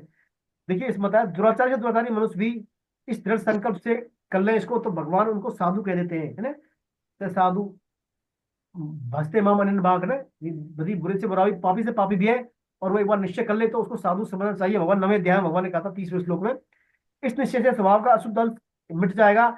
लेकिन ब्राह्मण क्षत्रिय आदि का वर्णगत जाति का स्वभाव जो कि निर्दोष होता है उसको बदलने की आवश्यकता नहीं है। जैसे लोहे की तलवार को पारा से छुआ जाए तो तलवार सोने की हो जाती है, परंतु उसकी मार धार और आकार ये नहीं बदलते, क्योंकि तो गुण बदलेगा प्रकृति का। ऐसे ही स्वभाव की प्रबलता को बताते श्री कृष्ण कह रहे हैं कि अर्जुन, मोह के कारण जो जो जो तू इस युद्ध को नहीं करना चाहता उसे अपनी छात्र प्रकृति के वश होकर तू अवश्य करेगा, क्योंकि अपने स्वभाव के विरुद्ध किया गया है। तेरा युद्ध से भागने का निश्चय टिकेगा नहीं। युद्ध छोड़कर यदि तुझे कोई कार्य कह देगा तो ये तेरा उपहास करेगा, यूं तेरा हाथ कब अपने गांडी पर पहुंचकर उसका सिर कलम कर देगा, जो स्वयं भी पता नहीं चलेगा, क्योंकि तू क्षत्रिय स्वभाव के वश में है। अतः युद्ध कर। भगवान वही बताते बात अर्जुन, तेरा क्या क्षत्रिय है, तेरा स्वधर्म में युद्ध करना है, इसलिए तू युद्ध कर, इसलिए तू युद्ध कर। तो यहाँ भगवान ये अपने स्वभाव के बारे में बता रहे हैं। पहला तो कहते हैं भगवान मेरे में चित्त अर्पण करने वाला हो जा और अपने कर्म कर, और कोई कमी रहती है तो उसको चिंता मत कर, मैं उसको दूर कर दूंगा। और यदि तू अहंकार का आश्रय लेगा तो तेरा पतन निश्चित है। और साथ ही साथ भगवान करें तेरा जो स्वधर्म है उसको पालन तू अवश्य कर, और पालन नहीं करेगा तो पतन हो जाएगा, और पालन करेगा तेरा कल्याण हो जाएगा। ये इसमें आइए एक श्लोक और पढ़ते हैं अपन इसमें भी 18.16 बड़ा इंपॉर्टेंट श्लोक है। ईश्वर है सर्वभूतानां हृदय से अर्जुन तिष्ठति, भ्राम्यन् सर्वभूतानि यंत्रारूढ़ानि मायया। ये बहुत खास बात भाई भगवान ने क्या करें, हे अर्जुन, ईश्वर संपूर्ण प्राणियों के हृदय में रहता है। भगवान फिर कह रहे हैं, भगवान ने पहले कहाँ कहा है पता है आपको, किस अध्याय में कहा है ये बात कि भगवान सभी प्राणियों के हृदय में रहते हैं? बताइए किसी को ध्यान हो तो। भगवान ने पहले कई बार बात कही है कई श्लोकों में, भगवान के मैं सबके हृदय में रहता हूँ। कौन से ध्यान कहा है पता है किसी को? अभी आपकी परीक्षा भी आने वाली है, भोनी जी पता है आपको? 5वां में बोला है शायद, 5वां अध्याय में। अच्छा, और सातवें में सातवें में बोला है, और 13वें अध्याय में बोला है, अच्छा। और 15वें में बोला है सरसम चाम हृदय संनिविष्टो मत स्मृति ज्ञान पूर्णम च 15.15, 15 में, 13 में, 7वें में, है ना। कई जगह भगवान बोला है, और 18वें में बोल रहे हैं। देखिए एक बार तो भगवान सबके हृदय में, भगवान 13 में कहा ना मैं दूर से दूर नदी से नजदीक हूँ, सबसे पानी पादम वाला श्लोक है 13वां अध्याय, जो भगवान अपनी 11वें अध्याय में बोला है। भगवान ने कई श्लोकों में अध्याय में बोला है, तो भगवान हृदय में रहता है। देखिए तो भगवान कह रहे हैं मैं संपूर्ण प्राण हृदय में रहता हूँ, अपनी माया से, क्या कह रहे हैं, अपनी माया से शरीर रूपी यंत्र पर आरूढ़ हुए संपूर्ण प्राणियों को भ्रमण कराता रहता हूँ। देखिए भगवान स्पष्ट बोल रहे हैं, मैं सबके हृदय में रहता हूँ और अपनी माया से सभी प्राणियों पर आरूढ़ होकर उसको भ्रमण करा देता हूँ, मतलब उस पर विनिमय कर्म करवा देता हूँ मैं माया के द्वारा। भगवान अपना भेद खोल रहे हैं, अब डिस्क्लोज कर रहे हैं अपने उसको कि मैं ही जो है अर्जुन सबके हृदय में रहता हूँ और अपनी माया के द्वारा भिन्न भिन्न प्राणियों के शरीर पर आरूढ़ रहता हूँ, यंत्रारूढ़। जैसे मशीन होती है ना, मशीन। अब मशीन तो अलग अलग ठंडा करने की होती है, गर्म करने की होती है, हवा निकालने की, अलग अलग मशीन होती है बहुत सारी। अब मशीन में शक्ति कौन है? शक्ति तो एक ही बिजली की है, तो एक ही शक्ति। अब वो बिजली फ्रिज को ठंडा भी कर रही है ना, हीटर से गर्म भी कर रही है, और आग भी लगा रही है, आग बुझा भी रही है, इलेक्ट्रिक काम काम वो को लेकर है क्या? वो है बिजली, एक ही एनर्जी, एक ही सब अलग अलग मशीनों से। तो भगवान अपनी माया के द्वारा अलग अलग यंत्रों, आदमियों, मतलब बहुत सारे आदमियों में अलग अलग कर्म करवा रहे हैं, खुद ही करवा रहे हैं भगवान, ये स्पष्ट खोल रहे हैं भगवान। अब देखिए, अब इसमें हमारे समझने की बात इसलिए लिखा है, यदि हम अपने को शरीर मानते हैं तो शरीर के संबंध से मन बुद्धि इंद्रियों को अपना मानते हैं, तो हम अपने अशुभ स्वभाव के वश में हैं। अपन क्या, मैं ही कर रहा हूँ, मेरे ही मन बुद्धि मैं ही कर रहा हूँ, हम अशुद्ध स्वभाव के हैं। फिर मन बुद्धि अहम जिस तरह से हमें नचाएंगे हम नाचने के लिए अवश्य हैं। राग द्वेष ही स्वभाव में अशुद्धि है, यही माया है। ये राग द्वेष में क्या, माया भगवान की यही है, अतः हमें इनके वश में नहीं होना चाहिए। यदि कोई शरीर में अहमता ममता रखता है तो शरीर रूपी यंत्र पर आरूढ़ है, तो उसे राग द्वेष रूपी माया जन्म मरण के चक्र में घुमाती रहेगी। देखिए, शरीर में यदि कोई अहमता रखेगा, यानी मैं मेरापन वाला भाव रखेगा, तो माया नचाएगी, फिर उसको माया नचाएगी। आपको मालूम है, अपन एक अध्याय पढ़ा था पिछली बार, आपको ध्यान हो, भगवान की माया से कैसे बचा जाए, है किसी को श्लोक ध्यान? भगवान ने कहा था कि जो मेरी माया बड़ी दुरत है ना, इसे पार पाना बड़ा टेढ़ा काम है। किस श्लोक में कहा था? अब श्लोक का तो ध्यान नहीं, प्रभु जी छठा छठा में चला है शायद, ये छठा अध्याय में, सातवां में, नौवे में। क्या था, क्या श्लोक था? माँ मैं दुरत्य है, अच्छा ध्यान नहीं देवी प्रभु जी। उषा गुणमयी, देवी उषा गुणमयी मम माया द्रुत्या, माँ में ये प्रपदन्ते माया में ताम तरंती थे। 8.15 शायद था, 8वां 7वां 8वां अध्याय, 7.15, 7.15, 7 के अध्याय का 15 श्लोक है। देवी ओषा गुणमयी मम माया द्रुत्या, मामे ये प्रपदन्ते माया में ताम तरंती थे। मेरी माया बड़ी द्रुत है, गुणमय है, लेकिन जो मेरी शरण में है वो माया से तर जाते हैं, माया से पार पा जाते हैं। तो यहाँ भगवान कह रहे हैं माया तो घुमाती है, लेकिन जो कौन बचेगा इससे? जो भगवान की शरण में है। माया मेताम तरंती थे, है ना, मेरी जो मामे प्रपदन्ते माया मेताम तरंती, जो मेरी शरण में है वो माया से पार पा जाते हैं।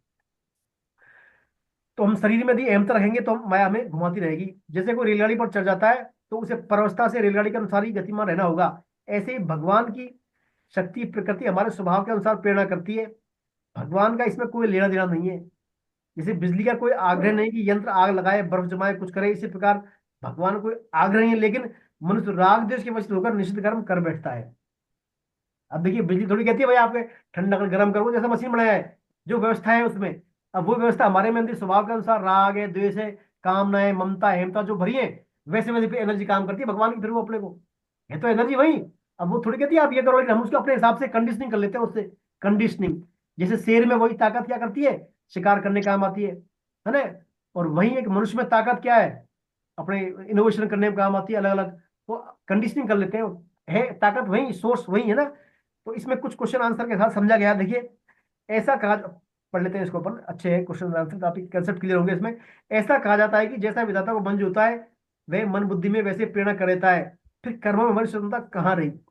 फिर कर्मों में हमारी स्वतंत्रता कहाँ रही? तो बताया, पूर्व संस्कार के अनुसार प्रेरणा अवश्य होती है, अच्छे संस्कारों की प्रेरणा और बुरे संस्कारों की बुरी प्रेरणा। लेकिन संस्कारों के द्वारा उत्पन्न प्रेरणा के अनुसार कर्म करें या नहीं करें हमारे वश में है, क्योंकि मनुष्य मात्र को स्पष्ट विवेक और कर्म स्वातंत्र दिया हुआ है। मनुष्य मात्र को चाहिए कि वे अपने विवेक को सत्संग, स्वाध्याय, नाम जप आदि के द्वारा जागृत रखे। निषिद्ध कर्म कामना कारण होते हैं, उनको करने का कोई विधान परमात्मा ने नहीं किया होता। यदि ऐसा होता तो फिर विधि निषेध और शास्त्रों को उचित नहीं रहता। देखिए, हमारे जो है, हमारे पूर्व कर्मों के कारण, पूर्व जन्म के संस्कारों के कारण हमारे अंदर बहुत सारी सूक्ष्म वासनाएं बैठी हुई है हमारे मन बुद्धि अहंकार में।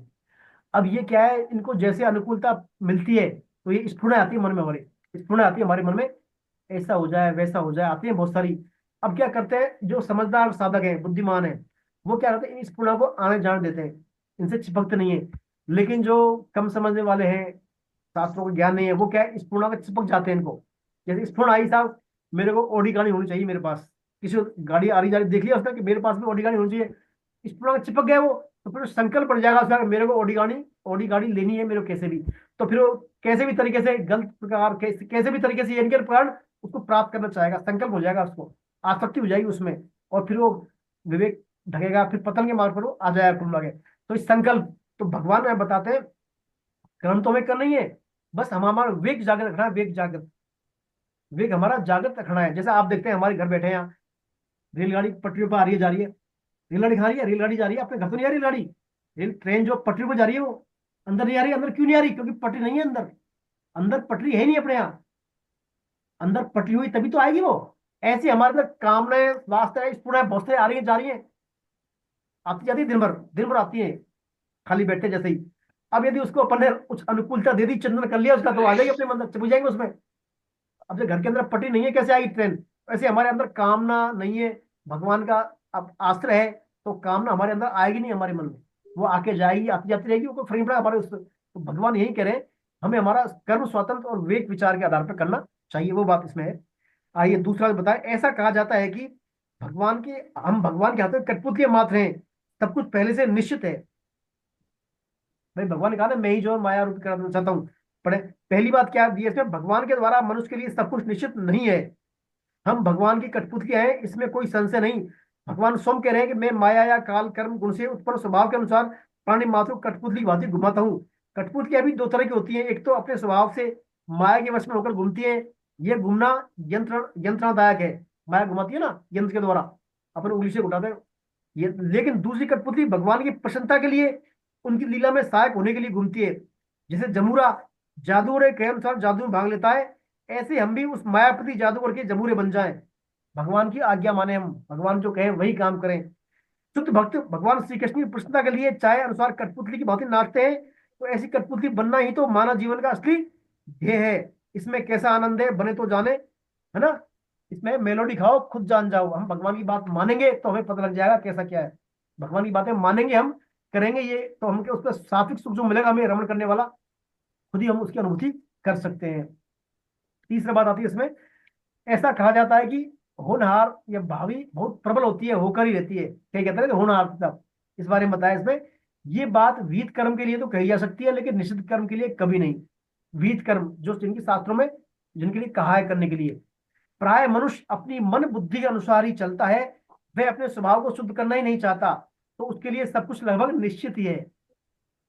मनुष्य कुछ करेगा नहीं फिर निश्चित ही है उसके लिए सब कुछ, क्योंकि वह अपने मानसिक संवेगों के वश में है। वह मान तो रहा है कि अपने को मन बुद्धि का मालिक, लेकिन वास्तव में वह उसका गुलाम है। मनुष्य होकर भी वह पशु योनि में ही है, अतः उसके लिए सब कुछ निश्चित है। जो अपने विवेक का उपयोग नहीं करेगा, कुछ पुरुषार्थ नहीं करेगा, तो उसके लिए सब कुछ क्या है, ऑलरेडी निश्चित ही मानेगा, फिर सब कुछ निश्चित ही है ना। तो कर्म तो हमें करना ही पड़ेगा, पुरुषार्थ तो करना ही होगा। अर्थात जैसी भविष्यवक्ता होनहार होती है, वैसी सहायता हमें मिल जाती है, या तो आप ही उसके पास आती है या उसको वहां ले जाती है। याज्ञवल्क्य कहते हैं कि हे भरद्वाज सुनो, विधाता हम सब विधाता जब जिसके विपरीत होते हैं, तब उसके लिए धूल भी सुमेरु पर्वत के समान, पिता भी यम के समान, और रस्सी भी सांप के समान हो जाती है। हम चाहें तो उस पर्वतता से बाहर आ सकते हैं। कैसे, अब वो बताते हैं आगे कैसे बताते हैं। आइए एक श्लोक और पढ़ते हैं, इस श्लोक बताते हैं कैसे बाहर आ सकते हैं।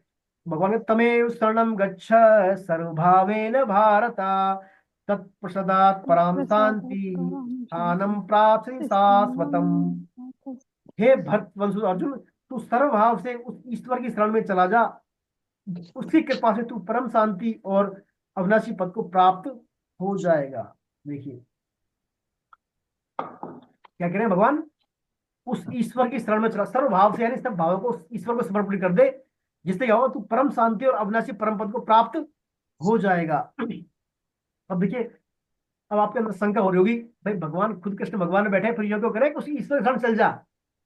भगवान खुद सामने बैठे, यूं करे मेरी शरण में आ जा, क्या करे उस ईश्वर की शरण चल जा।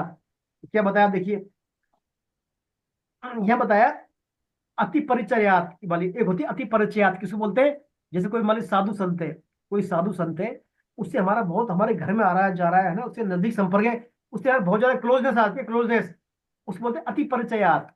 अति परिचयात, तो हम फिर उसकी वो नहीं करते, हाँ भैया तो अपने ही है, भले ही वो तत्वज्ञानी हो, जीवन महापुरुष हो, क्या है, हम उनको ज्यादा भाव नहीं देते। तो अर्जुन के वस्तु यही चक्कर पड़ रहा है। अर्जुन चूंकि भगवान बहुत देर से पास पास में, तो भाई भगवान के क्या पता, मेरे को समझाओ भाई, ठीक है मेरे को नहीं मारो भाई, उस भगवान ही वहां चला जा। तो ये इसमें भाव दे रहे हैं। तो इसमें दिया अति परिचय याद अवज्ञा के कारण जब संत महापुरुष विद्यमान रहते हैं तब हमारी उनमें महत्व बुद्धि नहीं होती, उनमें कोई श्रद्धा विश्वास नहीं होता। शायद ऐसा ही अर्जुन के साथ हो रहा है। इसलिए भगवान कृष्ण कह रहे हैं कि यदि तू किसी और को ईश्वर मानता है तो उसी की शरण में चला जा, क्योंकि मुझे तो पता है ना कि तू ईश्वर की शरण को लेकर मेरे ही शरण हो रहा है, ले रहा। मुझे तो पता है ना कि तू इस ईश्वर की शरण को लेकर भी तू मेरी शरण ले रहा है। मन में उसी का चिंतन हो, सभी क्रियाओं को से उसी की पूजा हो ना, सर्वभावेन हो, है ना। जैसे गोपियां दही बेचने जाती हैं लेकिन उनका चिंतन सर्वभावेन कृष्ण में लगा रहता है, इसी तन्मयता के कारण दही ले लो की जगह वो उठती है, कोई गोविंद ले लो, कोई गोविंद ले लो, ये बताया गोपियों के बारे में। तो यहाँ भगवान ये कह रहे हैं भाई तुझे जो है मेरे उस पर नहीं है बातों में विश्वास, तो जिसको मानता है तो उसकी शरण में चल जा, लेकिन चल जा उस परमात्मा की, ईश्वर की शरण में। शरण। फिर भगवान कह रहे हैं उसी कृपा से तू, उस ईश्वर की कृपा से क्या है, परम शांति को प्राप्त हो जाएगा। तो भगवान यहाँ क्या करे, मेरी कृपा से शाश्वत पद की प्राप्ति हो जाती है और मेरी कृपा से तू संपूर्ण विघ्नों से तर जाएगा। अब क्या करें भगवान, तू उस अंतर्यामी परमात्मा की कृपा से परम शांति को प्राप्त कर लेगा। वस्तुतः बिना कृपा के हम किसी के भी योग के योग नहीं है, बिना कृपा के। कृपा होगी तभी तो परमात्मा की प्राप्ति होगी। कर्म योग के लिए व्यवसायत्मक बुद्धि आवश्यक है, और हमारी बुद्धि का निश्चय कैसा है हम समझ सकते हैं। सुखदेव जी कहते हैं कर्म से कर्म का नाश नहीं हो सकता, कर्म रूपी दलदल से बाहर निकलने के लिए हमारी सहायता, बाहरी सहायता आवश्यक है। ऐसे ही ज्ञान मार्ग में देहाध्यास को दूर करना आवश्यक है, लेकिन पूरा जीवन वेदांत पढ़ने पर भी यह संभव नहीं दिखता, क्योंकि शरीर में भोग के प्रति सुखासक्ति बनी हुई है। जिंदगी भर वेदांत पढ़ते हुए, सत्संग सुनते हुए भी मान अपमान में समता नहीं रह पाती। और तो छोड़ो, यदि सब्जी में नमक कम हो जाए तो हम विचलित हो जाते हैं। तोते की तरह गीदड़ रट लें, उससे यह लग सकता है कि हमको ब्रह्म ज्ञान हो गया, लेकिन वास्तव में भ्रम ज्ञान, भ्रम नहीं, क्या भ्रम ज्ञान है, भ्रम, इल्यूजन, इल्यूजन, भ्रम। तो भक्ति में आवश्यक है प्रत्येक कर्म को भगवान के अर्पण कर दें हम, तब में भगवत दर्शन हो, भगवान की अखंड स्मृति बनी रहे हमारा अखंड। लेकिन हमारा क्या है, हमारा अखंड स्मरण छोड़ो, खंड खंड भी नहीं रहता। हम भूल जाते हैं, सुबह सुबह करते हैं फिर दिन में भूल जाते हैं, ऑफिस में जाते हैं कोई बातें करते हैं सब भूल जाते हैं। तो एक मिनट भी हम भगवान में मन नहीं ला सकते। संसार भिन्न भिन्न रूपों में दिखाई देता है, कभी कुत्ता, कभी बिल्ली, कभी अच्छा कभी बुरा आते, तब में भगवत दर्शन की बात तो मुश्किल है। तो क्या करें फिर हम, तो सर्वभाव से भगवान की शरण में चले जाएं, उन्हीं की कृपा का आश्रय रखें। निर्बल यानी अपने बल का आश्रय न रखकर केवल भगवान को पुकारें। कहते हैं निर्बल के बल राम, निर्बल के बल राम। केवल कर्तव्य पालन की बुद्धि और विवेक और सामर्थ्य भगवान ही देते हैं हमें। अपने मुख से लगातार भगवान नाम शुरू कर दें, राम राम राम राम राम, ऐसा है ना, बस अपने से ही अपने आप आय का रास्ता खुल जाएगा। रोजाना सत्संग कीर्तन करें, संतों की चरण धूल लें, जीवन उद्देश्य को दृढ़ बनाकर भगवान की कृपा का हर क्षण अनुभव करें, सर्वभाव से भगवान का शरण में चले जाए, है ना। ये इसमें बात बताते हैं। टाइम क्या हो गया, 4:40। चलिए एक श्लोक और पढ़ेगा। हाँ हो जाएगा गुरु जी। 63। और चले एक श्लोक पढ़ लेते हैं।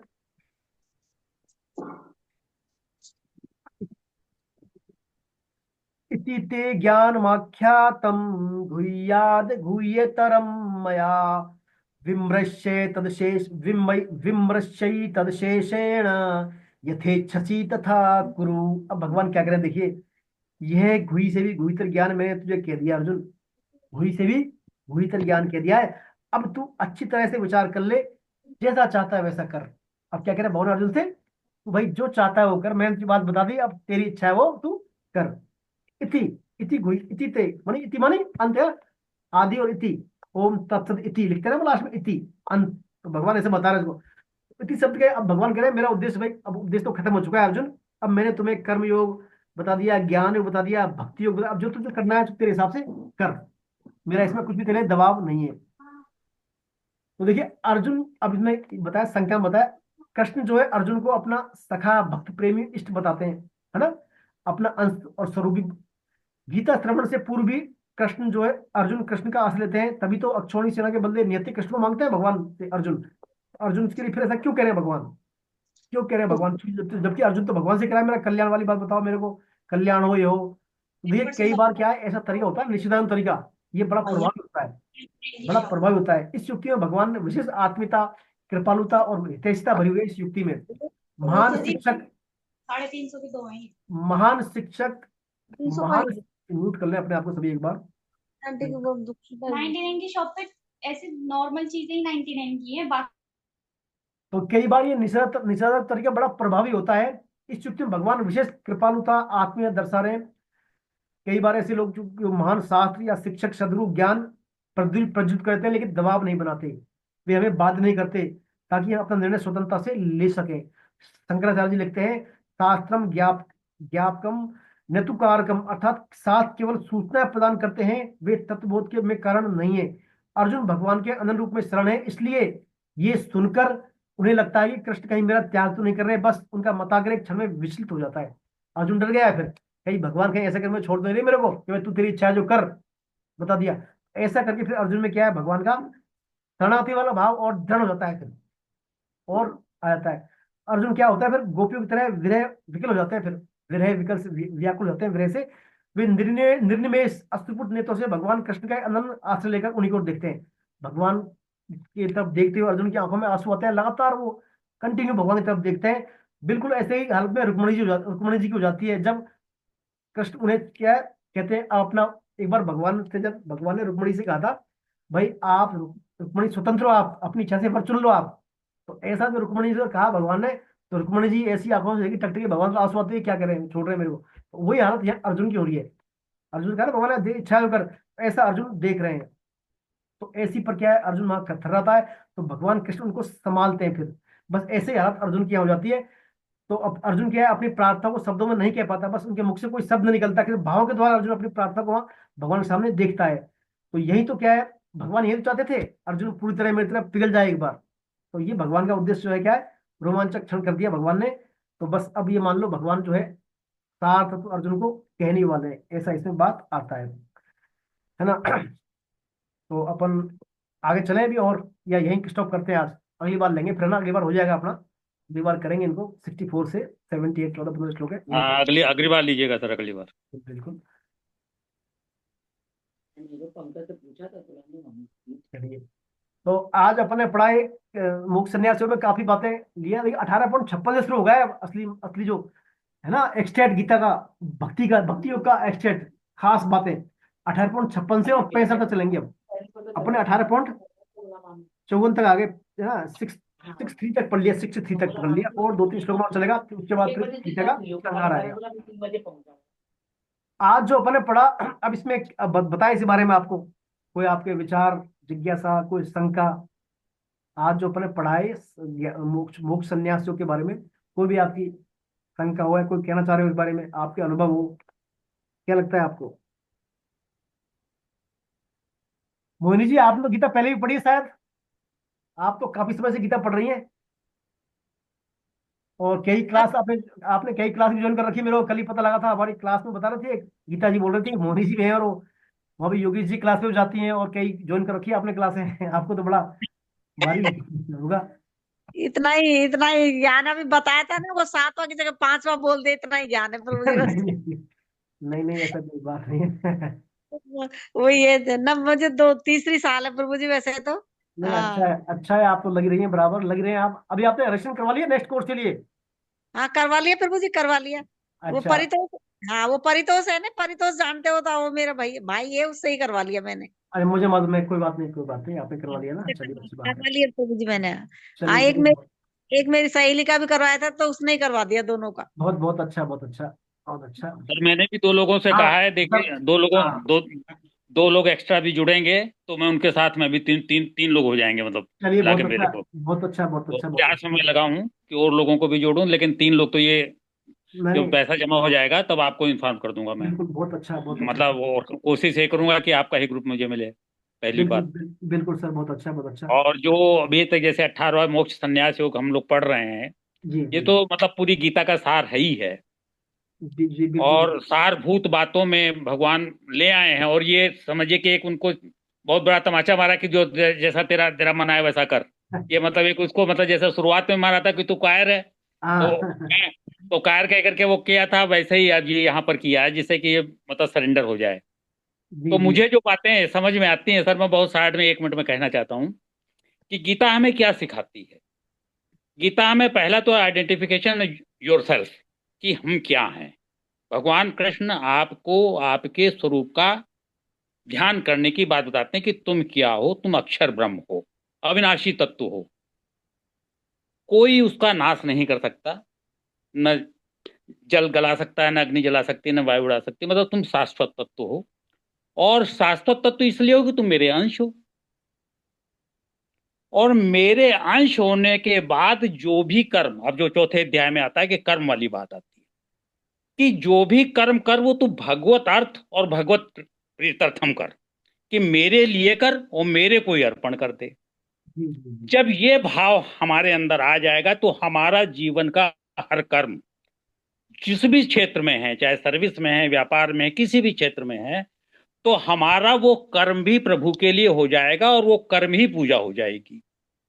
ये मतलब मैं अपने विचार रख रहा हूँ सर, मतलब फिर नहीं वो बिल्कुल बता दीजिएगा बिल्कुल कोई गलती हो। बिल्कुल बिल्कुल। उसके बाद सर आती है बात कि भगवत अर्पण में 3 शब्द फिर आते हैं कि अर्पण, तर्पण और समर्पण। हमें गीता सिखाती है कि हर कार्य को हम प्रभु के लिए करें और प्रभु को अर्पण कर दें। उसके बाद आती है कि जो हमने जो जीवात्मा हम इस शरीर को धारण किए हुए है वो अपना तर्पण कैसे करे। तो जैसे मरने के बाद तर्पण होता है, वैसे गीता हमें सिखाती कि दूध जीते जी अपना तर्पण कर ले। उसके लिए 9:34 का श्लोक है कि मन मना भव मद्भक्तो मद्याजी माम नुस्कुरु एवं युक्तेव आत्मानम मत परायणा।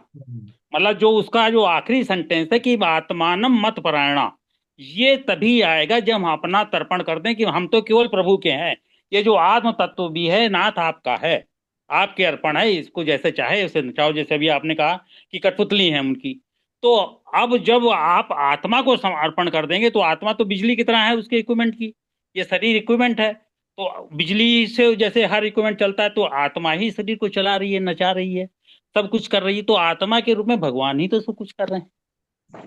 जी, जी। उसके बाद आता है समर्पण भाव, तीसरा जो है कि पहले अर्पण, तर्पण और समर्पण। समर्पण में फिर कुछ बचता ही नहीं, तो बाल मैं तो 5 बज गए बेटा। अभी जाएंगे हम, अभी जाएंगे 6 बजे। और वही चीज अभी आएगी 9:65 में कि सर धर्मान पढ़ते जी माम एकम शरणम ब्रज। तो सब कुछ मतलब जो कुछ भी है ऑलमाइटी, मतलब जो है A to Z, वो हमें प्रभु के चरणों में समर्पण कर देना है। और यही चीज हमें जिस दिन याद आ गई तो अर्जुन जो कहता है नष्टो मोहा स्मृत लब्ध्वा, ये जब आ जाए कि हम मोह से दूर होकर के अपने मूल तत्व को प्रभु के चरणों में समर्पण कर दें। भाई मेरे तो यही भाव आए समझ में, बाकी आप जी बताइएगा। मैंने बहुत अच्छा, आपने वो गीता की बातें बोली, अपने भाव अपने शब्दों में बोली आपने। भगवान ने कई जगह गारंटी ली। देखिए भगवान ने 11वें अध्याय में लिए, 11.55 में भी गारंटी लिए, जी जी 9.34 में लिए, 12 चैप्टर में भी लिए, 13 में, 14.25 में लिए, 15वें अध्याय में अंत में लिया है, और 17वें में, हर अध्याय में गारंटी ली है समर्पण भगवान ने। आप जो मेरे को समर्पण अर्पण जब कर तक दो, नहीं होगा। मेरे को अर्पण कर बस दो, मेरे में मन वाला 8.7 में बस लिखा है भगवान ने, जी जी तस्मा सर्वेषु कालेषु माम युद्धे मयि अर्पित मनोबुद्धि, है ना, मेरे में बुद्धि मन अर्पित कर दे बस, निसंदेह तुझे मेरी प्राप्ति होगी। तो भगवान ने एक बार नहीं कई बार ये बातें कही है गीता में, जी जी जी। कई वो बार गीता बस। से ही निकाली मैंने, अर्पण, तर्पण बिल्कुल और बिल्कुल, समर्पण, बस ये गीता की तीनों बात गीता करें। की बात। और जी गीता में मूल अपन ने पढ़ा क्या है, मूल टेक गीता की स्वधर्म पालन। बस आप मन बुद्धि मेरे को अर्पित कर दो और अपने कर्म का पालन करो आप, बस अपने कर्म का कर्म का पालन करो स्वधर्म का पालन करते हुए बस। प्रभु के चरणों अर्पित हो बस जाओ बस बस। इसी से आपका कल्याण हो जाए, कहीं आपको जरूरत बस नहीं हो जाने की। कहीं कहीं जाने की जरूरत। तो यही तो कहता है गीता, देखिए अपना, हम कह रहे हैं गीता बारे में कह रहे हैं, गीता क्या है, परमार्थ की कला सिखाती है, व्यवहार में परमार्थ की कला। हम हमारे डेली काम करते हो हमारा कल्याण कैसे कर लें। डेली हमारा काम कर रहे हैं हम, चाहे घर में काम कर रहे हैं, एक गृहिणी के रूप में काम कर रहे हैं, एक व्यवसाय के रूप में काम, जो भी काम कर रहे हैं, उस काम करते हुए भी हम परमात्मा को कैसे प्राप्त करें, ये है व्यवहार में परमार्थ की कला। हमारे परमार्थ सुधार ले हम, तो ये गीता सिखाती है अपने सूत्रों के द्वारा। बड़े भारी सूत्र हैं गीता के, देखिए बस स्वधर्म पालन करें आप, उसको निष्काम। उसको उसको सर प्राप्त नहीं करना, वो तो हमारे साथ है, लेकिन आइडेंटिफाई करना है। हम लोग हाँ जो है बिछड़े हुए हैं उनसे। बस बस हम बस। 36 की तरह हैं, जिस दिन 63 हो गए, 36 लिखे में उल्टा हो जाता है, और जी जब जी 63 हो जाए, जिस दिन हो जाएंगे तो आमने सामने हो जाएंगे, वही चीज आती है कि मतलब जो है कि मेरे सम्मुख हो जा, सम्मुख हो जीव मुझ वही है, जन्म कोटक नासे तवहीं। तो मेन चीज यही है कि हमें उनके सम्मुख होना है, वो हमारे अंदर बैठे हुए हैं, लेकिन हम उनसे विमुख बैठे हैं। इसमें गलती हमारी है, उनकी नहीं है, बस कभी देरी देरी हमारी तरफ से ही है, देरी हमारी तरफ केवल से। हमारी तरफ से ही है देरी है। तो इस जी देरी जी। में हमें पहचानना है, हमें क्या हर क्षण भगवान की कृपा का वो प्राप्त गीता में करना है। गीता में रास्ता दिखा रही है, समझा रही है, बता रही है, बार बार कह रही है कि भाई तू ऐसे मेरे सम्मुख आ जा, मैं तो तेरे साथ खड़ा हूँ। अभी कमी क्या है, अपनी कमी है बस, हम इन बातों को बस यदि आचरण में ले आए, भगवान की आचरण में आज्ञा ले। का पालन कर ले, तो फिर ये ज्यादा दूर नहीं है फिर हमारे लिए। तो आज्ञा तो पालन हम आचरण करेंगे। तो तभी होगा ना सर, जी जी। कि जो है अर्पण तर्पण समर्पण, ये तीनों भाव जब आ जाएंगे पूरी तरीके से, तो आचरण अपने आप हो जाएगा। बस बस बस वही बात है। तो आप जो है लग रही है, आप तो भगवान की कृपा से होगा ही, आज नहीं तो कल सबका कल्याण होगा ही, लग रहे हैं आप। और आप 1 साल से लगे रहे हैं, बस यही आप लगे रहे, और साथ में जो है भगवान की कृपा को प्राप्त करते रहे अपन। भगवान की कृपा को प्राप्त करते रहे, भगवान का जो है इसका गीता का प्रचार भी करते रहे आप। जी गीता जी का जी जी। प्रचार भी करते रहे, उससे भी क्या है, आपकी काफी जो है आध्यात्मिक जीवन में उन्नति मिलती है, उससे बूस्ट करती है बिल्कुल लाइफ होती हमारी। आध्यात्मिक उन्नति हमारी बूस्ट होता है, उससे बूस्ट होता है ना, बूस्टर डोज लगाते हैं अपन, तो एक साथ है। बूस्ट करता भगवान का ही है। कर्म हो जाता है ना, जब भगवान का हाँ काम हो जाता है ना, भगवान हाँ, के उससे लिए हो कहते जाता है ना। हैं आपको, मतलब से अपन कोई करते हैं मल्टी लेवल मार्केट में काम करते हैं अपन, कुछ जी परसेंट जी जी उससे भी आता है, उससे भी आता है, सबसे आता है। तो ऐसे ही आप जो, आपको दलाली आना शुरू हो जाएगी फिर कृपा की। जी। जो भी जुड़ेंगे भक्त उनकी जो करेंगे कृपा, उससे कुछ कमीशन आपको भी आएगा, कृपा का, भगवत कृपा का। तो आपको अरे क्या है, एक साथ जो मल्टी सोर्स हो जाएंगे आपके कृपा के, मल्टी सोर्स हो वो जाएंगे। मिले या ना, वो मिले हाँ, या ना मिले, बस ये आप भाव तो रहे कि हम आप बस प्रभु के लिए आप कर रहे हैं बस। बस बस ये कर लेंगे काम, आप आज्ञा पालन कर लेंगे, तो बड़े जी भारी, मतलब आप फायदे की वाली बात होगी आपके लिए, तो लगे रहिए आप सब आपका। जी। आज एक अपने वो नहीं है, शायद सुखबीर जी नहीं है आज, है ना, सुखबीर सिंह जी नहीं है आज, वो भी काफी एक्टिव रहते नहीं, हैं आज। हाँ नहीं है सर, बाहर गए हैं। अच्छा चलिए कोई बात नहीं। और नरेंद्र जी, आप पे क्या चल रहा है? आपको कमी आते हैं क्लासों में क्या? लेट आते हैं, कभी कम आते हैं? सर हमेशा आता हूँ, आज कहीं चला गया था सर। अच्छा तो हाँ, दिखते नहीं हो अभी आप। जैसे आए सर ज्वाइन किया सर। चलिए बहुत बहुत अच्छा। बहुत अच्छा है, आप कभी कहाँ से है सर, नरेंद्र जी कहाँ से हैं आप? सर अभी तो मैं दिल्ली में हूँ सर, वैसे बेसिकली मैं अयोध्या से हूँ सर। कहाँ से? अयोध्या। अयोध्या। अयोध्या, अरे वाह वाह, बहुत सुंदर। आप तो भगवान के धाम से हैं। जी जी जी सर। नहीं नहीं, मैंने आपका आप, पढ़ाई वढ़ाई सर अयोध्या से ही किया हुआ है, अरे वाह बहुत सुंदर। पूरा आपके दर्शन, एजुकेशन। आपके दर्शन हो गए, मान लो भगवान के वहाँ दर्शन हो गए हे हमारे। भगवान की अरे इस सर। जगह से आप तो अयोध्या के वासी हैं। नमन है आपको, हमारे साथ बने हुए हैं आप। जी जी। चलो अच्छा है, आप लग रहे हैं। और विजय कुमार जी सर, आप कहाँ से सर, विजय जी आप? वरुणिका जी, हरे कृष्णा वरुणिका जी। विजय विजय हरे कुमार, कृष्णा मैम, हरे कृष्णा। विजय कुमार जी, विजय कुमार जी सर,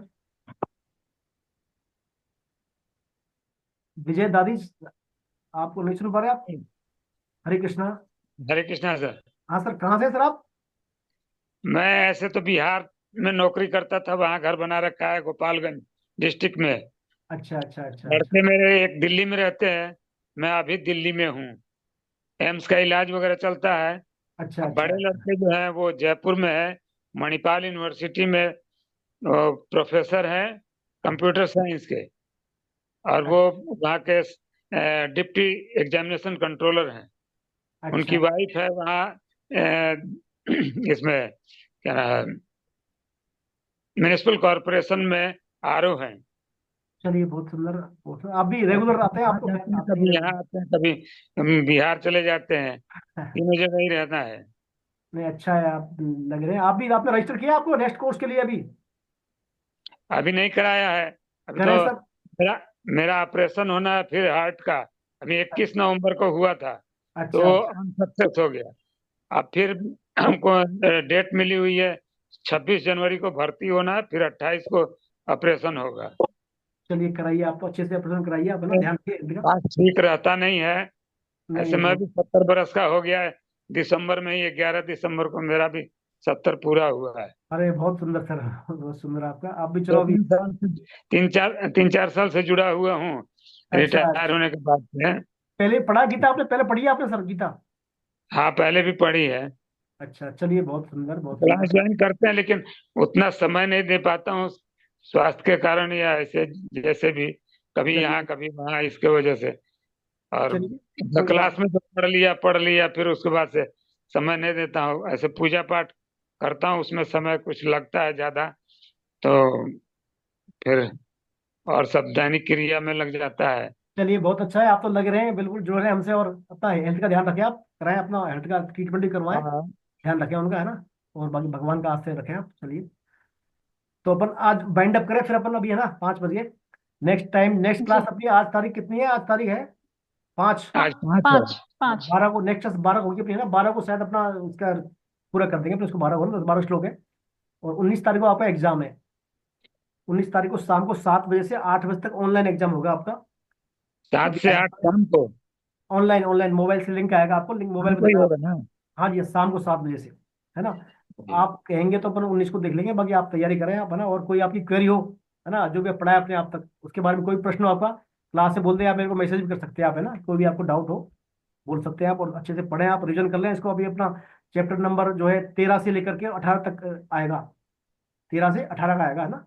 हाँ, 3rd स्टेज का। हाँ, 13 से 18 चैप्टर आएंगे, बड़े पढ़ लें आप डेली। अभी टाइम है, 2 वीक है अभी अपने पास, तो उसको पढ़ लें आराम से आप, और करें, लगे रहें आप। और कोई किसी का बात हो बोले आप। नई क्लासेस कब से चालू होंगी गुरुजी? अभी देखिए, आपका 19 जनवरी को एग्जाम है, फिर आपको 3 वीक का गैप मिलेगा।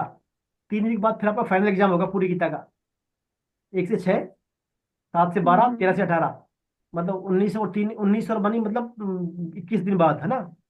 फिर फरवरी में संभावित नया, फरवरी में संभावित है, फरवरी या मार्च, मैक्सिमम मार्च, फरवरी में स्टार्ट हो जाएगा। मार्च फर्स्ट वीक से? हाँ, मार्च फर्स्ट वीक या फरवरी के लास्ट में, संभवतः मार्च के फर्स्ट वीक में हुआ, है ना। हम्म। अब फाइनल एग्जाम कब होगा? फाइनल एग्जाम 19 तारीख को आपका, अभी 19 तारीख को तो अभी थर्ड एग्जाम है, इसके 3rd स्टेज का है फाइनल। 3 वीक बाद, 3 वीक बाद, हाँ? 3 वीक का आपको फरवरी गैप में? मिलेगा। फरवरी आ जाएगी सर? हाँ, फरवरी में हो जाएगा आपका, फरवरी में होगा एग्जाम, वो फरवरी में एग्जाम होगा आपका।